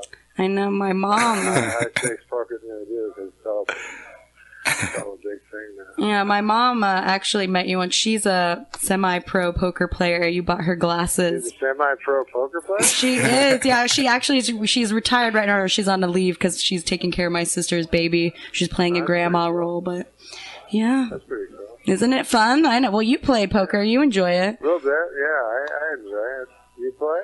I actually have played a couple times. I went with her once to a tournament, but I don't, I watch it more than I play it. I'm a voyeur. What can I say? I gotcha. I see a boat from where I am now. You see a what? I see a boat from where I am. Oh, then you're safe. The homeless people will stay away. I'm going to ask someone a question. Okay, hold on. So you hung out with him last night? Norm's awesome. Yeah, he was at the bar. We went and saw his show last night. What are you... Anyway. Oh, maybe that one? Is that the cannery? It's the cannery. That's something. Oh, you're by the piers over there. I'm getting it. Watch out for the peer pressure. So I don't get lost in the middle of the Bay Area. Yeah. If you want to see some local... I know I'm in the area, but there's a bay, because there's a bay here. It's a bay there. You're right. You know, if you can see the Golden Gate Bridge, it is the most popular bridge for people to commit Where's the suicide. Golden Gate Bridge? Oh, yeah, there it is. The red thing? Beautiful. It's red. Yeah. You like the red. Why do you call it the red thing? The red thing, yeah. Is there a debate between those two finalists? And you're sticking with the red thing? Hey, I told you I'm ovulating. I know that's too much information, but The red thing, yeah. that's what it all I comes know from. very little. I just let you know. Well, I was going to tell you that the Golden Gate Bridge, the red thing, is the most popular bridge for people to jump off of and commit suicide. So you could do some, yeah. They have a book, Suicide Note, Suicide Notes, something like that. It was just all there's 500. People were jumping off just to be the 300th and shit, toothaches. Oh, you were talking about the movie? Oh no, there's its actuality. They took all the suicide notes from the Golden Gate Bridge, suicide, and put them in a book. I saw a documentary where it was just people that survived. Oh yeah, I saw that too. I know what you're talking about. yeah, That's the bridge. hilarious. That is You know what not they all had in hilarious. common? But they did. They all have what? They They all had in common that did it. Oh. They all regretted it moments after. Before they hit the. Everyone. They had to see everyone that died did too. They should do a documentary on that. You know what I think is also interesting? I looked into doing, I know this, we're still promoting your show, but I looked into being a suicide hotline worker, to try to talk people out of it. I did. And they don't pay you to do this. It's completely volunteer based. And you have to pay $50 or something like that to take a course. So for you to be in a position to save someone's life, they don't want to pay you and you need to sign a contract and you have to pay to do this. Yeah, it's crazy. It's pretty ridiculous in my opinion. So, when is that show I'm doing anyway? Well, we're giving away tickets to your show on You're Sunday. giving away tickets to the show? We are, yes. This Sunday, it's going to be out of control. You did a good job last night. I guess you went over the time. It was pretty rough. 2 hours last night. How did it feel? How was the crowd? It's so hot out here. I'm in downtown San Francisco. And I mean, did you enjoy the crowd? Everything? It was good. Yeah, everything was good. It was fun. Are you going to try to do any sightseeing today or anything like that? No, I'm not going to see any sights. I'm tired. Yeah, trying to avoid I had to it. get up early. Get But some emergency. I gotta drink NyQuil and Think like Dayquil. You want Dayquil for the daytime. NyQuil, that's true. Yeah. And so you're doing the show all weekend long. You're going to be spreading your disease through Friday, Sunday. Saturday, Sunday. Who's opening for you? Do you know? Larry Bubbles Brown. Yeah. A veteran of the Bay Area, the area around the Bay. Crazy Legs. Isn't that was from what was the movie Crazy Legs? Isn't that his name? I have no idea. Skinny Legs. Crazy Legs. Yeah, All right, moving on. I do also know that your birthday is coming up. I think it's on Monday, right? Oh, are you still? Hello? Yes. Hello? Is your birthday coming up on Monday, right? I lost it. Oh, no. Did you lose it? Did you not hear me? Check. Norm? Hello? Hey, Hello? can you hear us? Don't stay away from the bridge. Don't go in the water. Don't go overboard. Avoid the seals. They bite. Oh, no. Can you hear us? I think we lost I him. think we lost.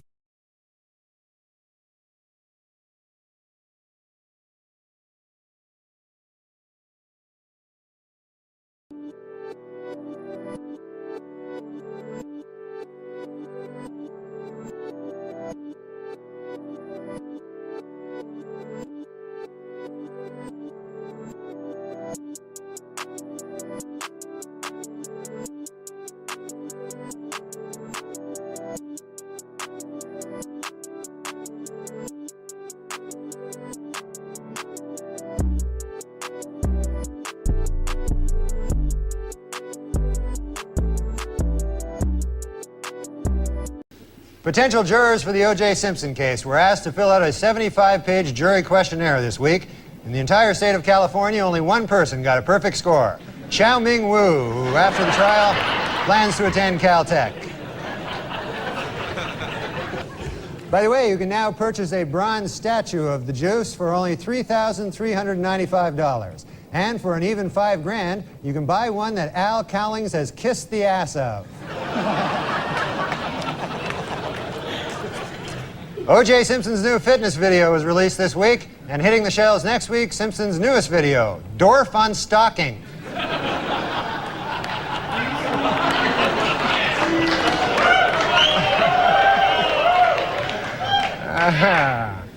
The crowd is torn.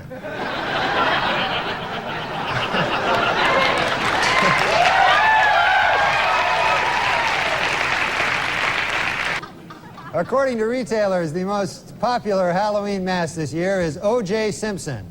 And the most popular Halloween greeting is, I'll kill you and that guy who's bringing over your glasses, or treat.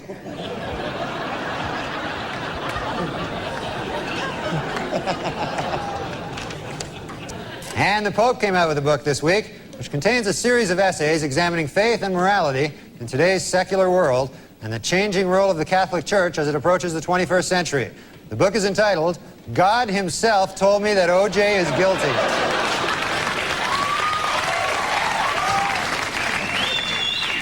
In other book news, Prince Charles released an autobiography in which he states that he never loved Princess Di and that his father pressured him to marry her.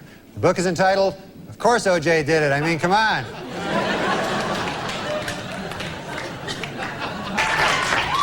In his book, O.J. Simpson says that he would have taken a bullet or stood in front of a train for Nicole.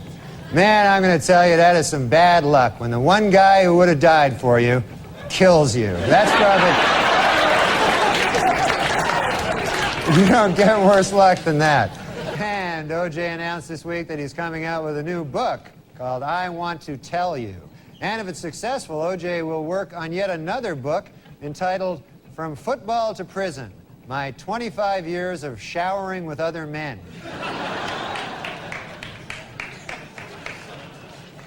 And finally, in honor of the 50th anniversary of their first publication, Random House will be releasing special commemorative issues of many Dr. Seuss classics. The first to hit the bookshelves will be Green Eggs and Ham and O.J. is Guilty. Judge Ito was interviewed this week by a local TV station in Los Angeles. Asked by the interviewer if it was appropriate for a supposedly impartial judge to be on TV with his case still pending, Ito said, maybe not, but how appropriate is it to kill your ex-wife?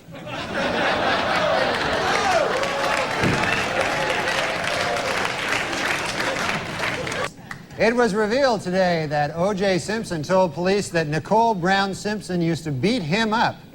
He also claimed that she and Ron Goldman killed him.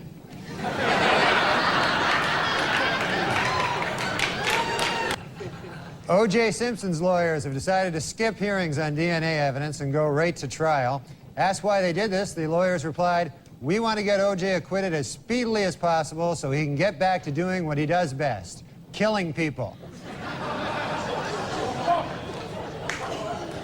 Well, let's get to O.J. O.J. Simpson's lawyers say they don't want the families of Nicole Brown and Ronald Goldman in the courtroom during the trial.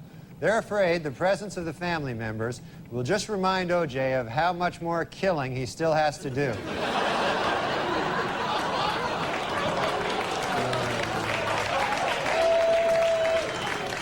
Well, O.J. Simpson's lawyers stopped feuding this week, finally. The Dream Team, F. Lee Bailey and Robert Shapiro, were able to put aside their differences and express their admiration for each other after O.J. threatened to cut their heads off.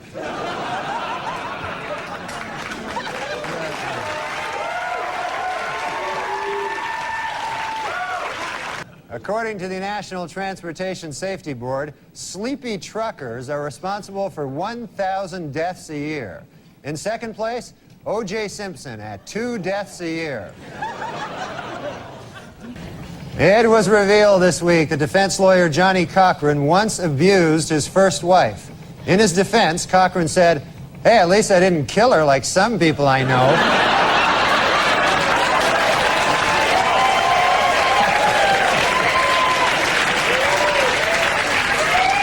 Tomorrow, Judge Lance Ito will take O.J. and the jury on a tour of the now famous crime scene. For the jury, it will be their first look at the actual location.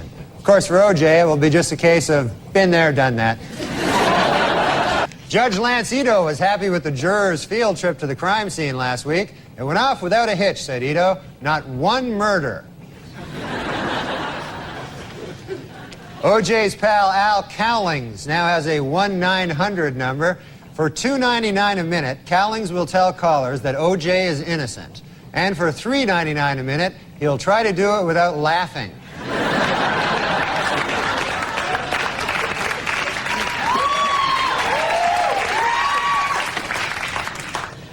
And this week, Simpson defense lawyers questioned witnesses about a half-melted container of ice cream found at the murder site. The Simpson defense has seized upon the ice cream for two reasons. One, it may help fix the time of the murders. And two, it was the only thing in the murder scene without any of OJ's blood on it.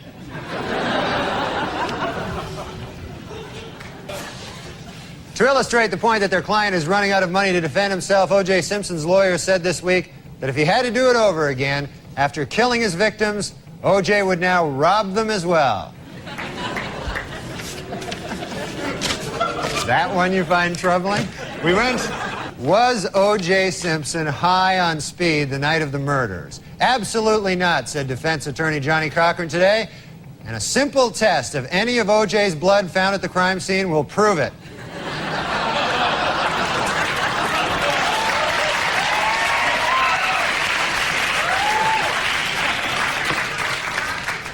And O.J. pal Al Cowling said this week that in looking for the truth in the O.J. Simpson case, he sometimes talks to a picture of Nicole Brown Simpson, something that in the past would have gotten him killed by O.J. F. Lee Bailey said this week that if the defense only knew what Ron Goldman's last words were, they might be able to find the real killer. You know, if you ask me, Goldman's last words were probably, hey, you're O.J. Simpson.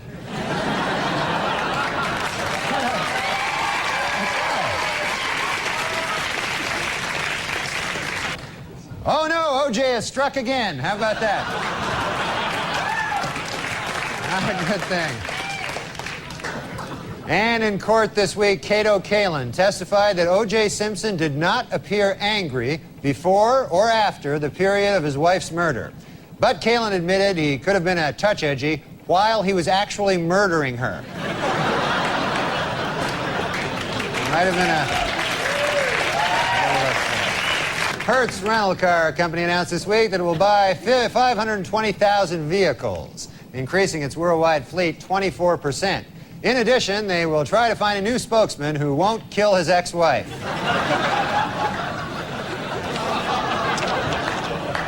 This week at the O.J. Simpson trial, the infamous bloody glove was finally introduced into evidence, and O.J. didn't help his case any by blurting out, "There it is, I've been looking all over for that thing."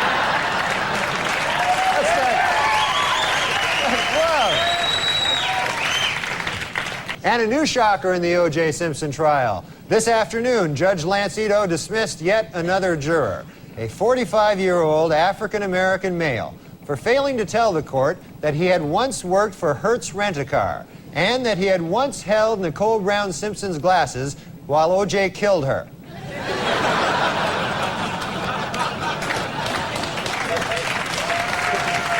Dismissed Simpson juror Jeanette Harris revealed in interviews this week that the jury is torn by dissension and is already divided into two camps, those who think he is guilty and those who are really, really stupid.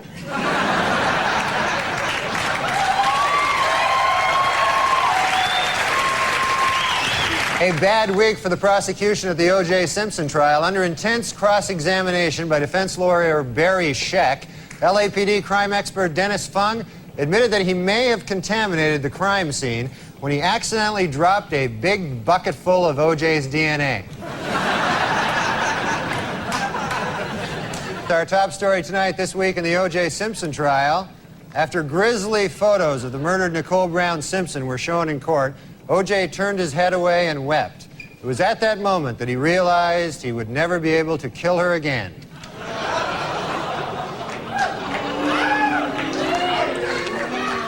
Well, in a questionable move by the defense team this week, O.J. Simpson demonstrated how to stab two people at the same time.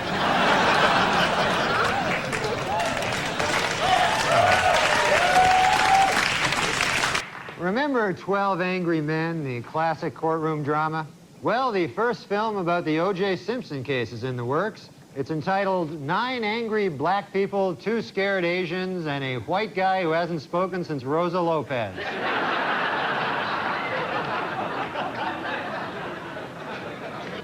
Testimony during the final week provided some spellbinding moments. In a brilliant move during closing arguments, Simpson attorney Johnny Cochran put on the knit cap prosecutors say O.J. wore the night he committed the murders. Although O.J. may have hurt his case when he suddenly blurted out, "Hey, easy with that. That's my lucky stabbing hat."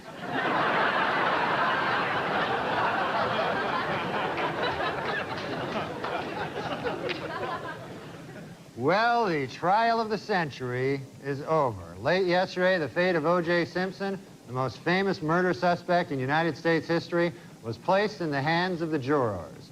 They must now decide whether to free him or get all their heads cut off. You've got your podcast. It's still going, but I clicked on it the other day. It says Norm will be back in May. Oh, yeah. What's going on? Well, I do it for a while, and I go, I don't want to do it anymore. I don't want to do this anymore. And then they're like, he's on hiatus. Yeah. Is that what that is? Or is it just that you may or may not come back? Yeah, I don't know if I will or Okay. We used to have a thing on the internet. Oh, God. Yeah, people would come on. Yeah, the podcast. That's right. I promised myself I would never do the podcast again. You also promised yourself you'd write a good book. Okay, now.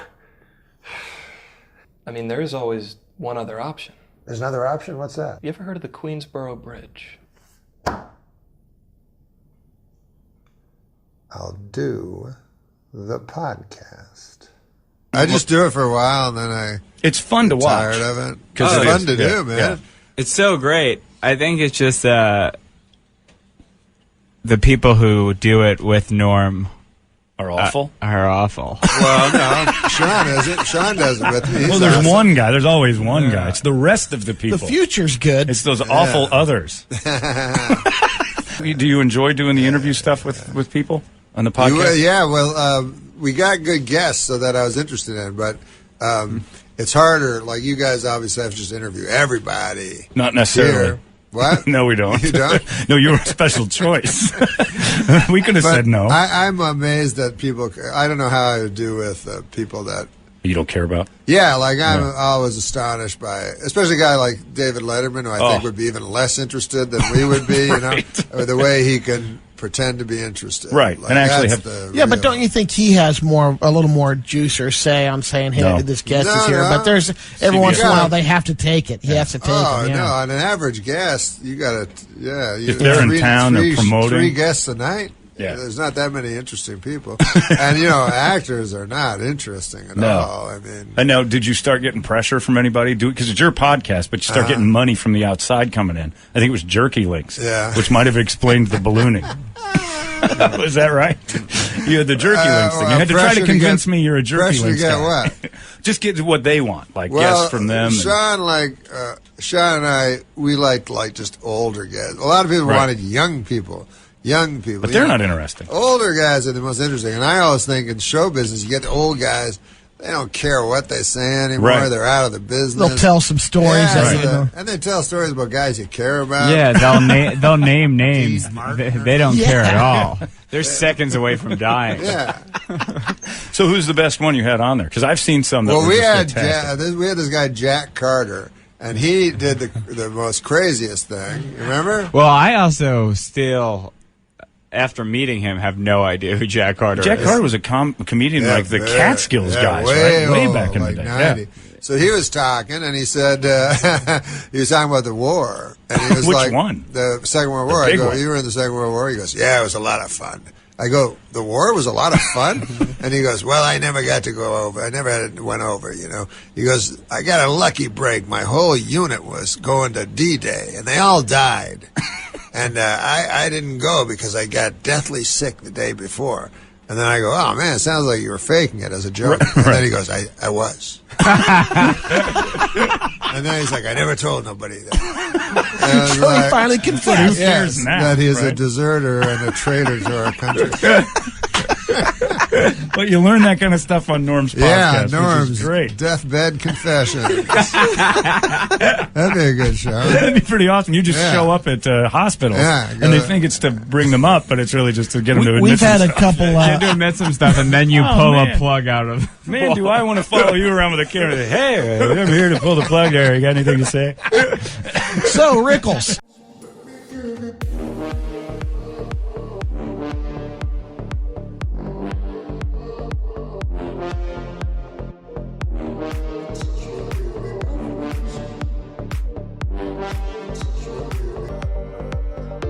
Must be It was a joke about a guy who because it was such a good story. There's a guy who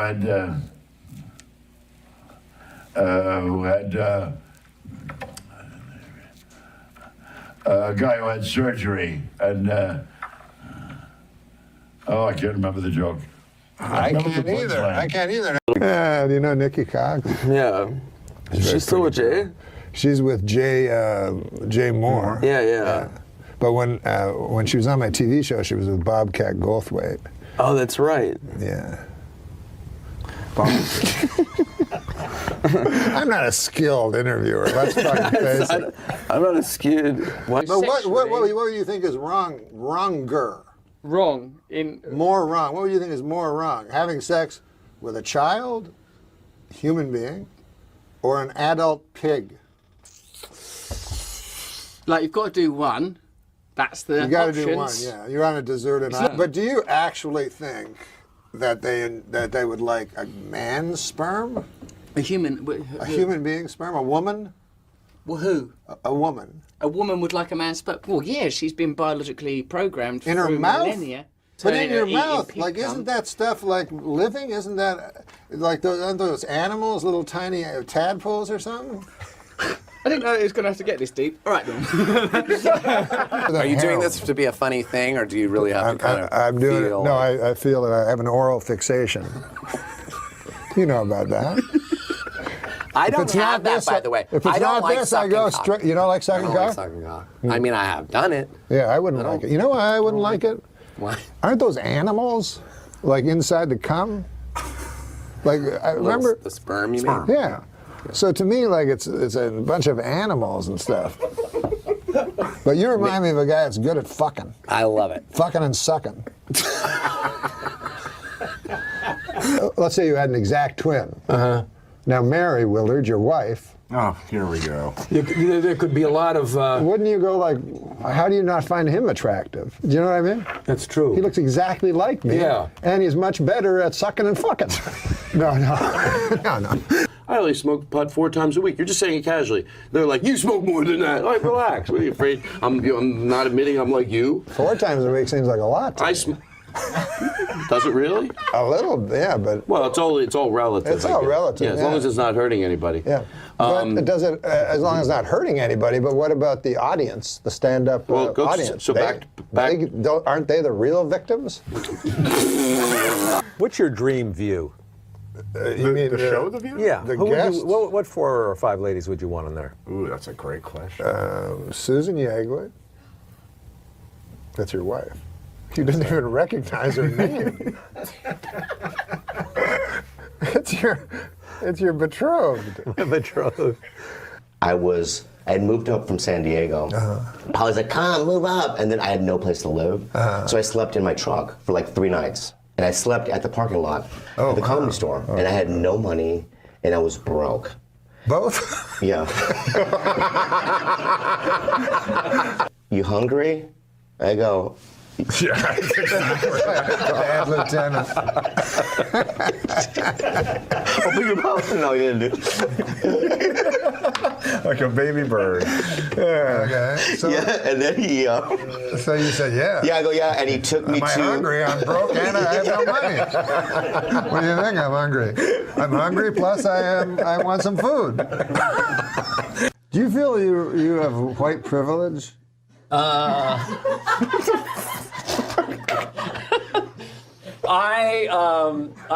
not allowed to answer those questions. Well, being a old white guy with extra money. Your great special that is on Netflix now, Yeah. everybody should watch, is called straight white male, 60. The young people won't like old people. When I was a kid, I got involved with Al Jolson. With when they brought, I didn't know How who he old was. are you? What? Well, no, not back in the 1920s. I was just a kid when the jazz singer came out. Charlie Fox. He wrote the theme music to Happy Days, The Love Boat. Yeah. He wrote just about everything. He must make a heck of a lot of money. Huh? I'm going to ask him sometime. Just how much do you make? What would Norman Lear say to that? What? I say, what would Norman Lear say to that? Who's that? Fuck! And now the whole set went quiet, and you hear people going, Santa just said fuck. Santa has just said fuck. And all these kids froze, and then they had a Disney guy. He said fuke. Fuke. It's a Swedish word. Means take a break. We're supposed to take a break. And so he thought when you said take a break, that I would go, speaking of taking a break. Yeah. David Letterman. Apparently he's going to do this show. Really? That's oh my what God. David does. That'd be amazing. And every actual talk show host will kill himself. Yeah, we got the news. I love Mary Tyler Moore. And I know you were on her TV program. And then when she was your guest, there was this incredible chemistry. And was there ever anything romantic with her? I mean, she must have been very desirable to you. You ever lay down on top of her, I guess. I don't know. I'm trying to... Now wait a minute. You bring up a good point, Norm. The first one of the day. Now you have a show for 33 years. Every day. You do that every day. Yeah. And then, so the show ends, and then that night, what do you think? You think about tomorrow's show? No, it's funny because, as you must know, the human neuromuscular skeletal system is easily programmed, and after 2 or 3. Sure, I knew that.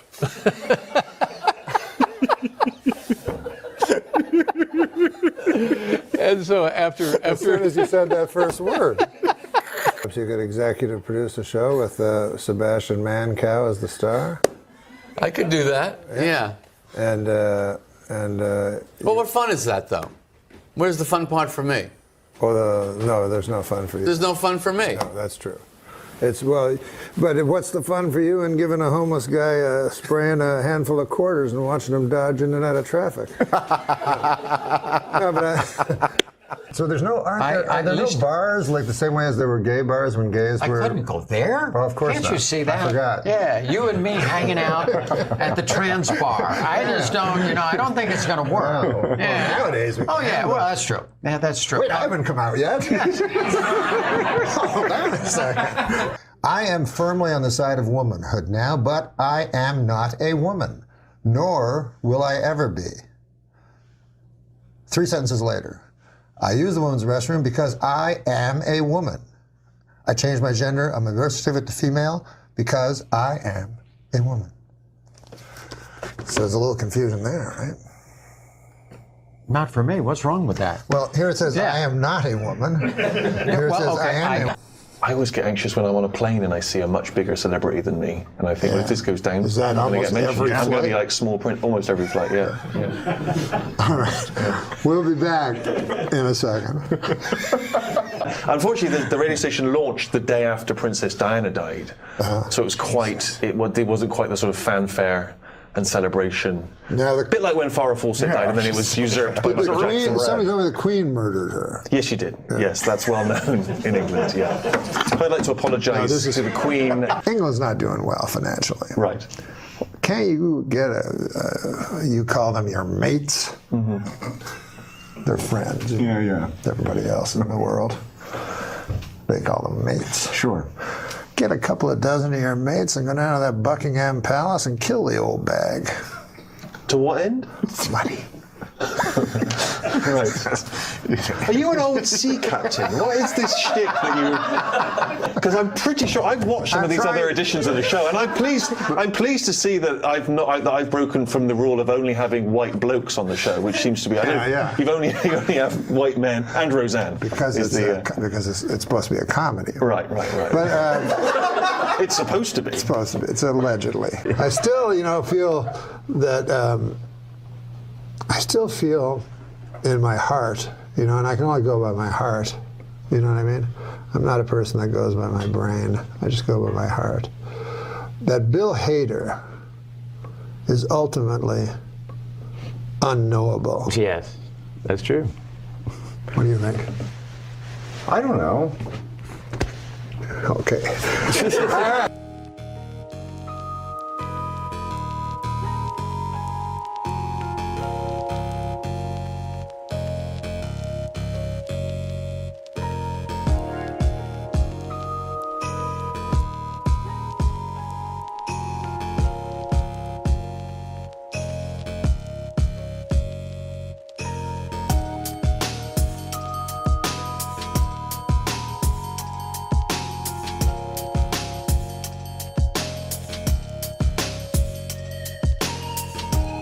That Madonna's baby thing. Oh yeah, yeah, Oh, yeah. funny. Oh, you know, thanks. it's, I really have to give it to that guy that's the father. You know, Carlos. Leon. Carlos Leon. Or Carlos Leon, I forget which one. Because you got to have a lot of guts. That means he had sex with Madonna without a condom.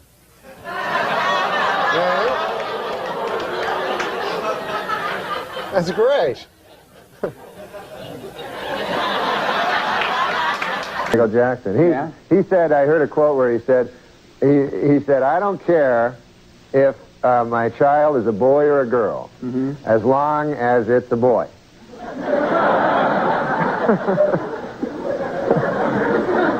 He's going to name it. He said he doesn't know what he's going to name it. He said he thinks if it's a girl, he's going to name it Sharon.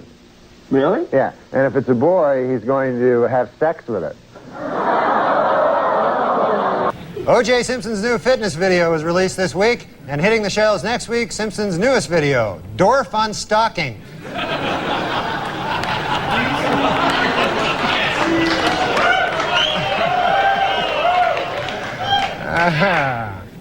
The crowd is torn.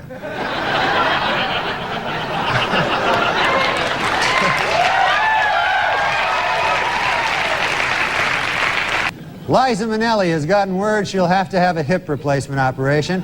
This marks the first time in 15 years that the name Liza Minnelli and the word hip have been used in the same sentence.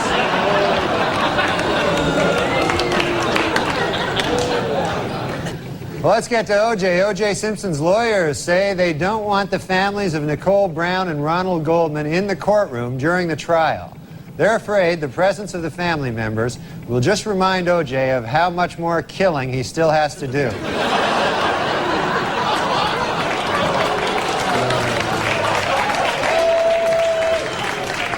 And finally, the Oscar nominations were announced this week, and Tom Hanks and Jodie Foster are in a heated competition in the Academy's controversial new category, Best Retard.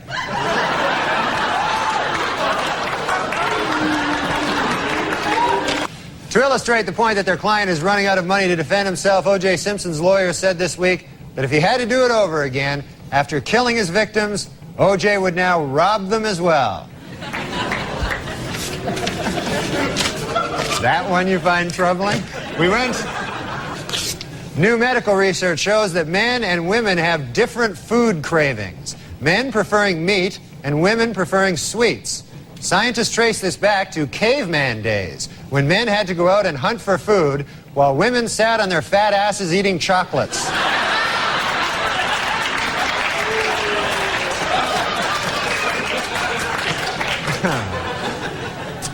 This was Colin Ferguson's first week in prison. Ferguson has reportedly dismissed his cellmate, and from now on he will be acting as his own bitch.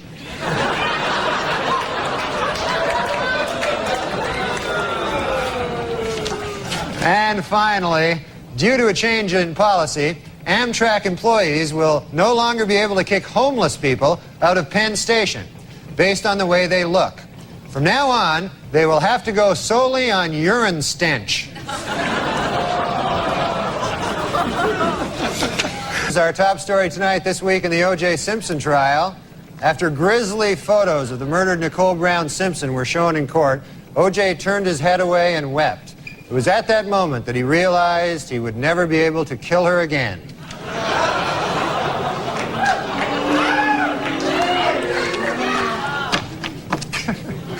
Actor Charlie Sheen is reportedly engaged to model Donna Peel. Friends of Sheen say they knew Sheen was serious when he took Donna home to meet the hookers.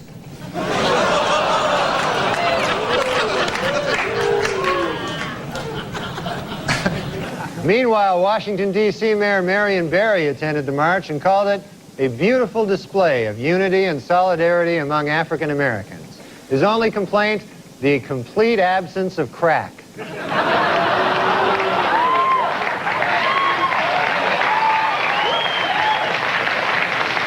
In publishing news, Magic Johnson has received a $5 million advance from Random House for his new book entitled What You Can Do to Avoid AIDS. Chapter 1, Don't Have Sex with Me.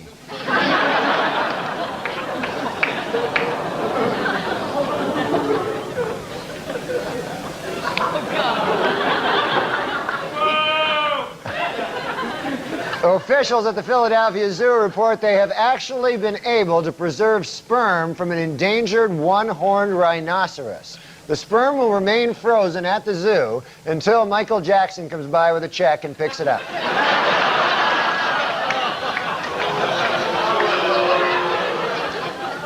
47-year-old Adrienne Brown, wife of soul legend James Brown, died suddenly last week. Most shocking of all, she was not killed by James Brown.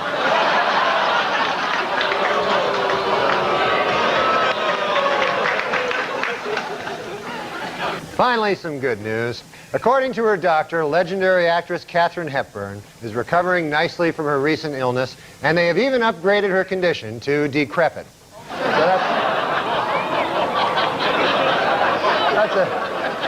So that's nice. Well, you don't like her? You don't like Katharine Hepburn, for God's sake? As Baltimore and Cleveland met this week in divisional playoff action, the big story in baseball continues to be Orioles second baseman Roberto Alomar. Under a dark cloud.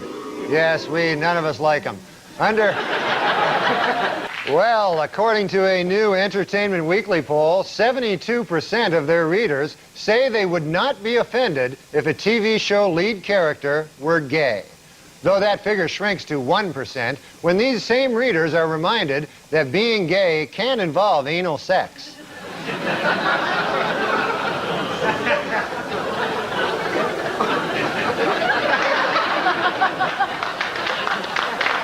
This weekend, veteran news anchorman David Brinkley apologized to Bill Clinton for an election night commentary in which he called the president, quote, boring and uncreative. Admitted Brinkley, there was certainly nothing uncreative about the way you moved Vince Foster's body. President's a murderer. You didn't know that? O.J. Simpson was in a different courtroom this week, attempting to regain custody of his 2 children. In order to prove to the court how much he loves his kids, O.J. pointed out, quote, hey, they're still alive, aren't they?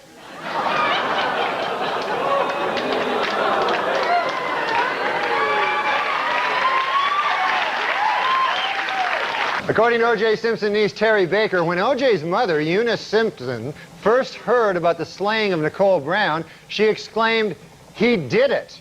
Reached for comment, O.J. said, my mom was just guessing. I hadn't even told her yet.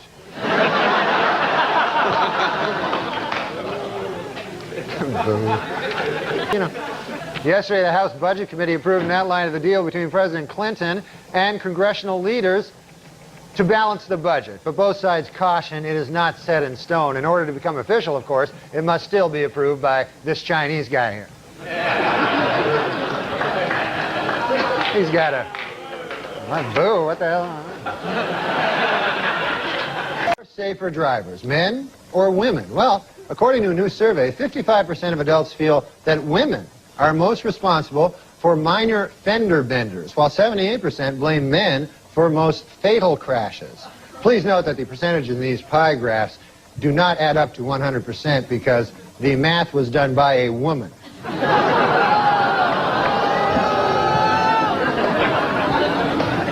For those of you hissing at that joke, it should be noted that that joke was written by a woman. So, now you don't know what the hell to do. No, I'm just kidding. We don't hire women.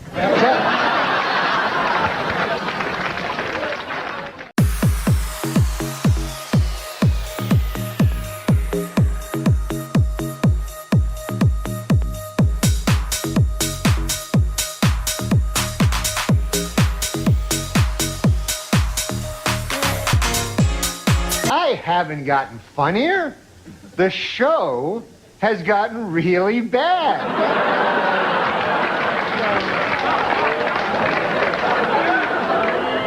So yeah, I'm funny compared to, well, you'll see later. You know, we just saw this footage of you doing these amazing tricks, and I can't imagine doing anything like that, but are there any tricks that you're known for in particular? I know that, different athletes maybe have different moves. Is there one that's kind of yours? There is. Funny you should mention. It's called the crippler. The crippler? The crippler. Okay, did you come up with that name? No. Definitely not. My mom, every time I say it, she's like, can't we come up with something more sweet and feminine? Right. The crippler's it's a little scary. What does the crippler involve? Describe this move to us. Okay, so in the half pipe, you have a front side wall and a back side wall. And the crippler is done on the front side wall. And you're spinning, well, regular crippler 540 is 1.5 rotations, and you're also doing a backflip at the same time. So spinning, flipping, that's crippler. Wow. Okay, have you been really badly hurt doing this one or no? Well, it took me a long time to figure out how to do this trick. Right. Multiple black eyes, landing on my butt a lot. It took a little while. Okay. Being crippled? No. I didn't. No. I should have warned you about him. I know. He's going to be here the whole time. Kelly. I love Kelly. Gretchen. Yeah. I mean, I love Gretchen. Yeah. No, you want me to say why I said Kelly? Because I was just on the phone with a girl named Kelly. But I'm telling you about this girl named Kelly. She couldn't do no crippler. No 1440. Yeah. You ever do a 1440? No. Oh, sorry. Yeah. What's the most you've ever done? 900. 900 is That's huge. pretty good. That's pretty good. Yeah, 900 is. Andy, I may ask you to take Norm for a walk. Oh, okay. Just around the parking lot. Now, Norm, in his own way, brings up a good point. Right. Which is there's crazy terms that you use in this snowboarding, right? They don't just say it's the crippler is one of them, but give us some examples of some of the terms people use. Yeah. So there's everyone loves to talk about this because the snowboarding lingo is just a little out there. But we have in snowboarding, style is really important, and where you grab your board, it's really important. And so there's some crazy names for grabs, like the chicken salad grab, the roast beef, Japan air, stale fish, slob air. Do they mean? I mean, is there a reason for those names, or are they just randomly? You're just throwing stuff out like the flosser and the onion stew. I mean, you're just throwing stuff out there that has no relation to anything. You should come up with a snowboard pie and gob gob. Yeah, maybe if you want to come up with where to grab it and then call it something, and I'll bring it out. Oh, what about a contest? Now, here we go. Here we go. No, she asked, but I like that crippler. Yeah. What about the long-suffering death? Oh, that's a different one. That's different. She didn't ask, technically. Yeah, I did. You're headed into your second Olympics. I am. You excited? You must be. A quick question. Good I'm sorry. I'm sorry. When I pick up the blue Why is it that in some sports, like beach volleyball or snowboarding, the women are breathtakingly beautiful, and you would think they would be big, big.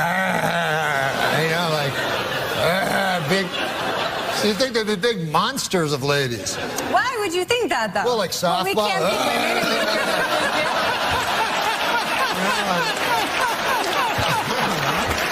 This week, a New Jersey woman, Rita Glusman, was charged with hacking her husband to death with an axe, cutting the body into pieces, and having a cousin dump them in a river. According to police, Glusman learned how to do this by watching the program Martha Stewart Living.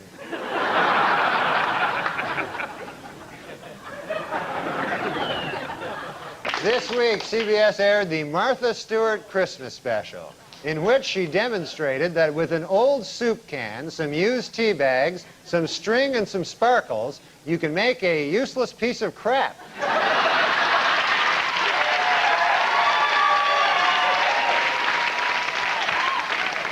Martha Stewart is here, and she wanted me to tell you, don't let the busboys clear your table off tonight, because a little later Martha will come up here, and she's going to show us how to take those old discarded fish bones and make a beautiful birdhouse. So...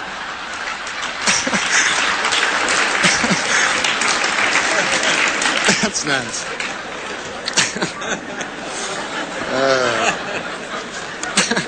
Have a joke? Tell them a joke. Well, because it's a 50-50 chance it's not going to go well. No, it's a 50-50 chance that they're It's not alive. going to look like a penis. Yeah. It's going to look like a Star Wars thing. Yeah. I guess you're right. Read a joke. All right, You haven't read one joke. Before we begin, I have a quick public service announcement. Would somebody, anybody, please f Martha Stewart? Oh, I got that one. What? I don't understand that. What? That's weird, right? Too soon. It's meta.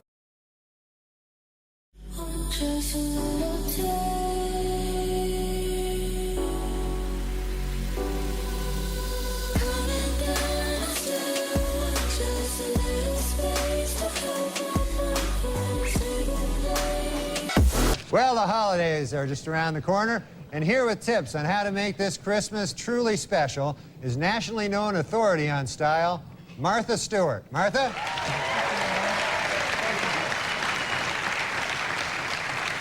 Thank you. I think for each of us, childhood memories of Christmas are something unique and personal. My own memories center around the big Victorian home where I grew up. Early each Christmas morning, the other children and I would awake to the unmistakable smells of baked cinnamon apples, mulled cider, and mince pudding wafting from the kitchen. In an instant, we children would come bounding down the great staircase, our arms and legs all akimbo. Akimbo? Yes, akimbo. And our childish eyes as big as saucers, eager to spy what good things Kris Kringle had brought. Hold on a second there, Martha. Kris Kringle?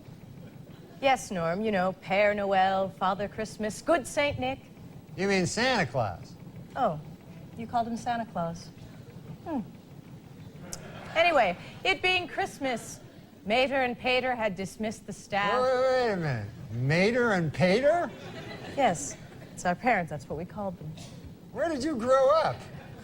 Norm, that doesn't matter. You see, Christmas is the same throughout the world. No, I'm just curious. Where?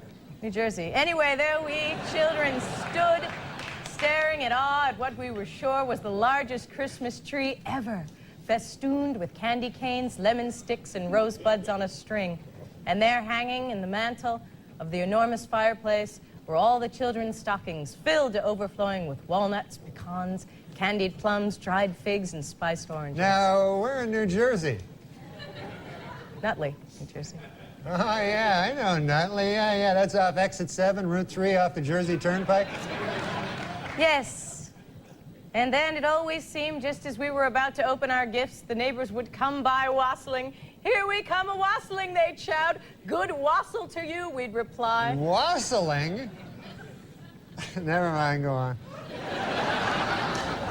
No, Norm, I think I'd better stop right here. You seem to think I'm making this up. All right, suit yourself. But hey, if you run into any of my friends from Jersey wassailing, you give them my best, huh?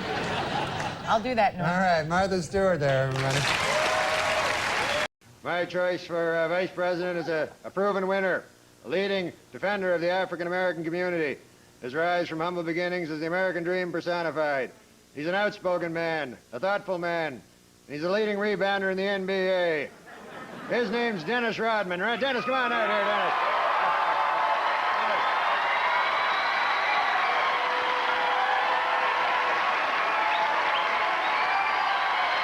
Jim Miklaszewski's from NBC News. I'm not a sports reporter, but to my knowledge, Mr. Rodman has never evinced any political desires whatsoever. Why have you asked him to join the Republican ticket? Yeah, I'm running for vice president. And if you don't like it, well, you can just kiss my ass. Right, Bob?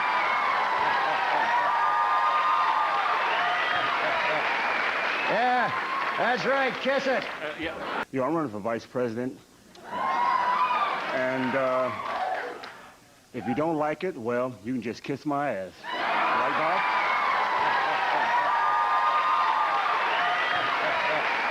Yeah, that's right, kiss it. In his controversial new book, Bad as I Want to Be,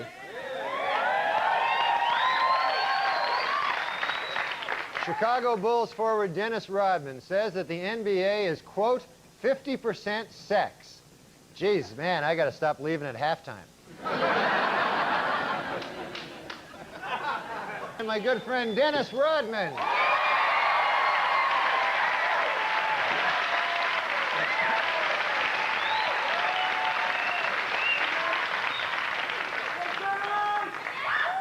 You're not wearing any clothes. You're completely naked. Yeah? What's your point, Norm? Well, it's customary for guests on Weekend Update, you know, to wear clothes. Well, because I'm nude, does it bother you? Well, that's not the issue here, you know. Does my nudity frighten you? No, it doesn't frighten me, but if you plan to be here next fall doing book reviews, I expect to see a major attitude adjustment. You know, and while you're at it, a more conventional hairstyle and some clothes, for God's sakes. You're going to have to learn that there is such a thing as rules, Dennis Rodman. Rules. Do you understand that? Sure. I understand. Well, good.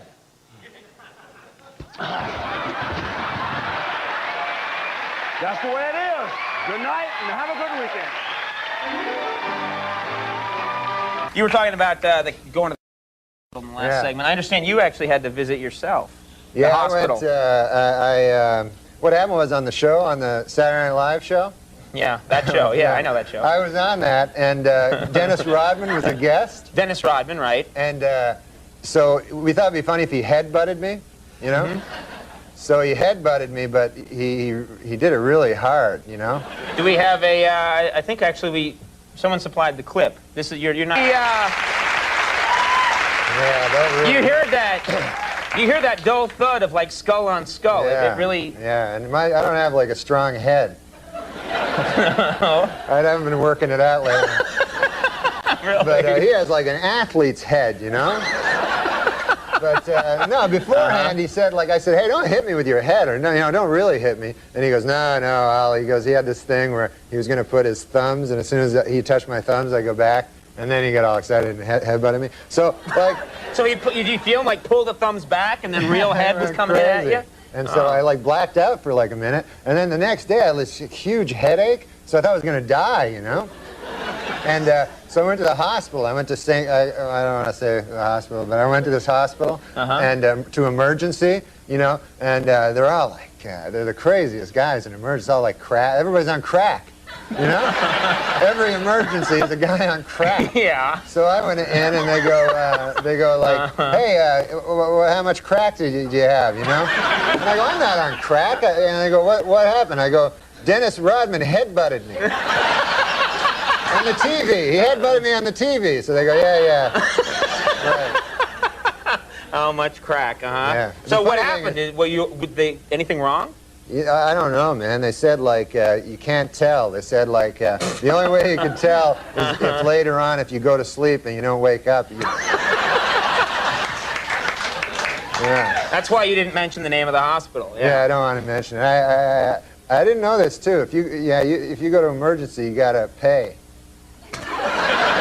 They keep sending me bills, like all kinds of bills. You thought it was free, that you could just go there and... Yeah, I'm from Canada. It's all free there. Oh, okay. What about last night? Dennis Rodman got a narrow... Do you watch Celebrity Apprentice anymore? Yeah. I haven't watched much this season, but I know did he go back to North Korea? Did he bring LaToya Jackson over to North Korea? It is weird that he's both on the Celebrity Apprentice and dealing with nuclear genocide. Yeah. Negotiating world peace and harmony, and trying to. It's funny how it all really, the rhetoric and the vitriol out of North Korea all started immediately after Dennis Rodman's visit too. I guess you're right. He went over there to patch everything up, and the next day it's like, America is a boiled pumpkin waiting to be exploded. So if anybody could solve the crisis in the world, crises in the world, I think Rodman could. He was a fun guy. Don't you find it funny with the news, Tom, that all of a sudden you read on the front of Yahoo, North Korea is starting a war with us. Yeah. Just out of nowhere. They're instigating it. Yeah. They're actually saying... and then you just hit another button. Yeah. They're starting it. They're just going to start it. Is that what's going to happen? Yeah. Really? They're saying they're going to start it. Are they going to get us?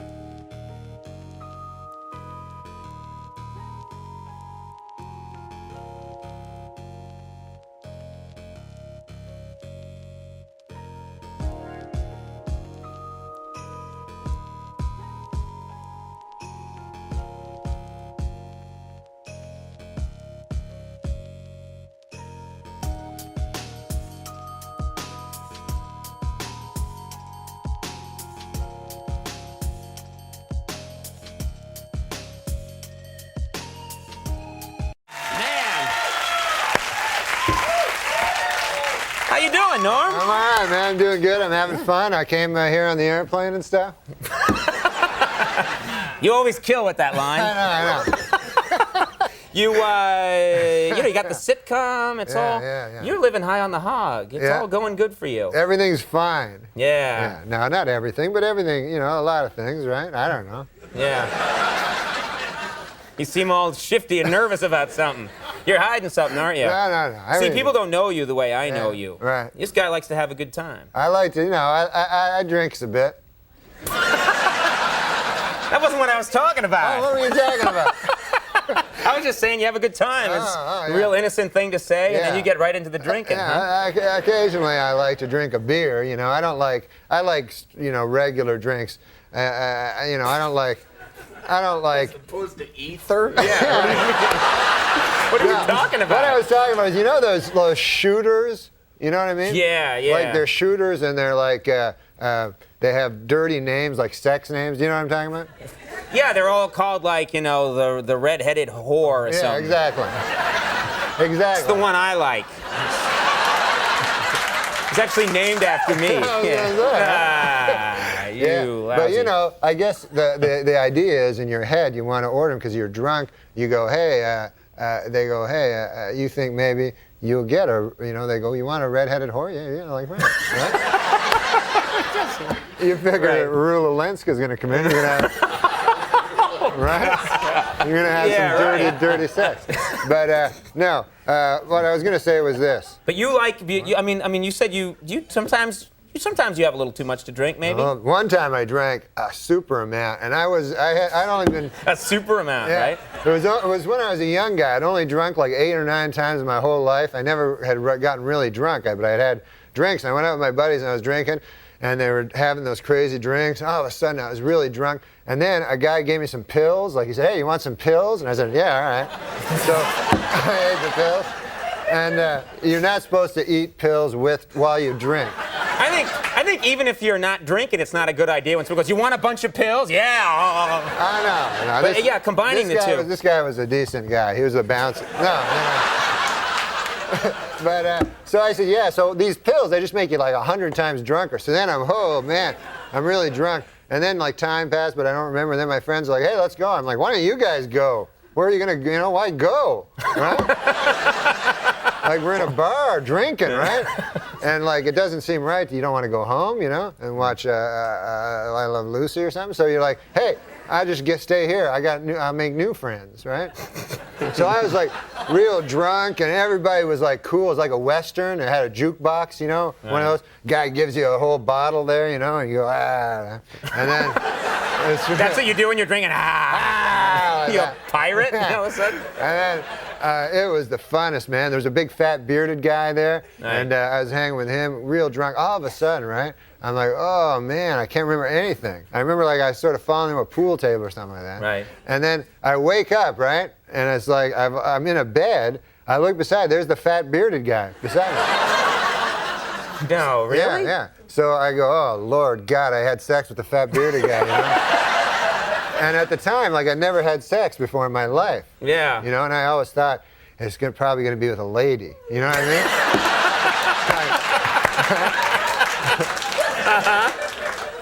So then, I looked over, and the weird thing was, instead of us being in the same bed, he's in a separate bed, right? Like we have 2 separate beds. It's like twin beds. Twin beds. So then I'm like, wait a minute, now this is weird, because why would we be in separate beds? Is he like an old-fashioned gay guy, And then, right? But he has the good values, yeah. So we're not married yet. There's no such thing, of course, as an old-fashioned gay guy. They're the most decadent people. So I said, what? With sex, they enjoy sex like crazy, We mustn't generalize. No, we mustn't generalize. No, but go ahead. Seriously, if there was a bathhouse for straight guys, we wouldn't be able to have sex 9-10 times a night anyway. So anyways, I'm with, they love sex, it's a good thing. But I'm beside the fat bearded guy. I go, holy Lord. Anyways, it turns out, not a gay man at all. Turns out this guy, when I blacked out, had checked me into a rehab. No. Yeah. And she's in there with you? Yeah, so I got robes and a slipper, and they wouldn't give me my clothes back. And I had to stay in there for 3 days. And they're like, "You're an alcoholic." I go, "No, I'm not." And then apparently that's what alcoholics say too, you know?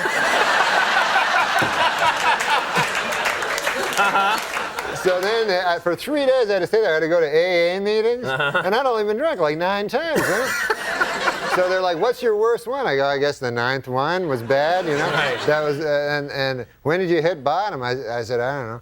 The cool part of it was the girls all get up, right? And all their stories are all the same. Whenever they hit bottom, right. Every story is the same. They're like, "Oh, when I hit bottom, you know, I a guy for a drink," you know? And you're like, "Oh." You know, every time.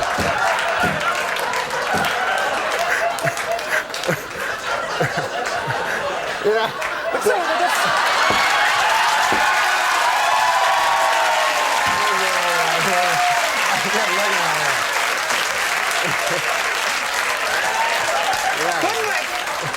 Couldn't we just take them out of the studio for the Norm part and then bring them back? Get a salad guard up, something? So anyways. All right, well, that's a nice story. No, but it's a serious illness, you know? Alcoholism. It's an illness. It's an illness, you know? Yeah. It's a good illness because you know, there's not a lot of illnesses you get to be drunk all the time. Yeah, I know. That's a corker. Will you hang on 1 second? Okay.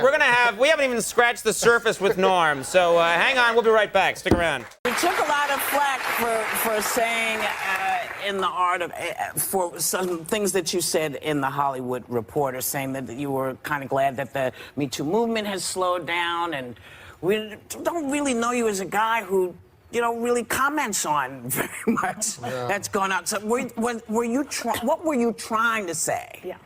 Well, I was, you know, print reporters, they ask you questions and they put them all together. What I was talking about was Chris Hardwick, this particular comedian. Right. That was a friend of mine. And, you know, if 500 women go against a man, obviously the guy's guilty. But in the Chris Hardwick one, it was one woman against one man. Mm-hmm. Right. You know, so I was saying that I thought it was good that the pendulum was swung, and Chris Hardwick has been as rehabilitated as he's going to get. He still tells me he can't walk down the street without people yelling stuff at him. Mm-hmm. Yeah. But that's all I was trying to say. We went from not listening to them to now it's just you know, it's ridiculous. Like that Believe women. It's like all of them. How about 85%? I'll give you 87%, all right? But that last 13% that keys your car, lights your shit on fire, and puts a family pet in a pot of stew. I miss, tougher parenting and evidence. Those are the things that I miss from my childhood. Evidence? Yeah. You mean due process? Right. Somebody says something happened, and then someone else goes, "Well, I said it happened this way," like the old Gumshoe shows. Then they had to figure it out. Right. Yeah, that doesn't exist now on social media. It's just Right. like it's just frontier justice. Right. You feel how nervous everybody just got in here? The fact that I just suggested that there should be due process? This guy's talking crazy, man. Did he just join ISIS? This is what it is. Yes, what I'm saying. And then the woos that they agreed, but they didn't agree when it counted.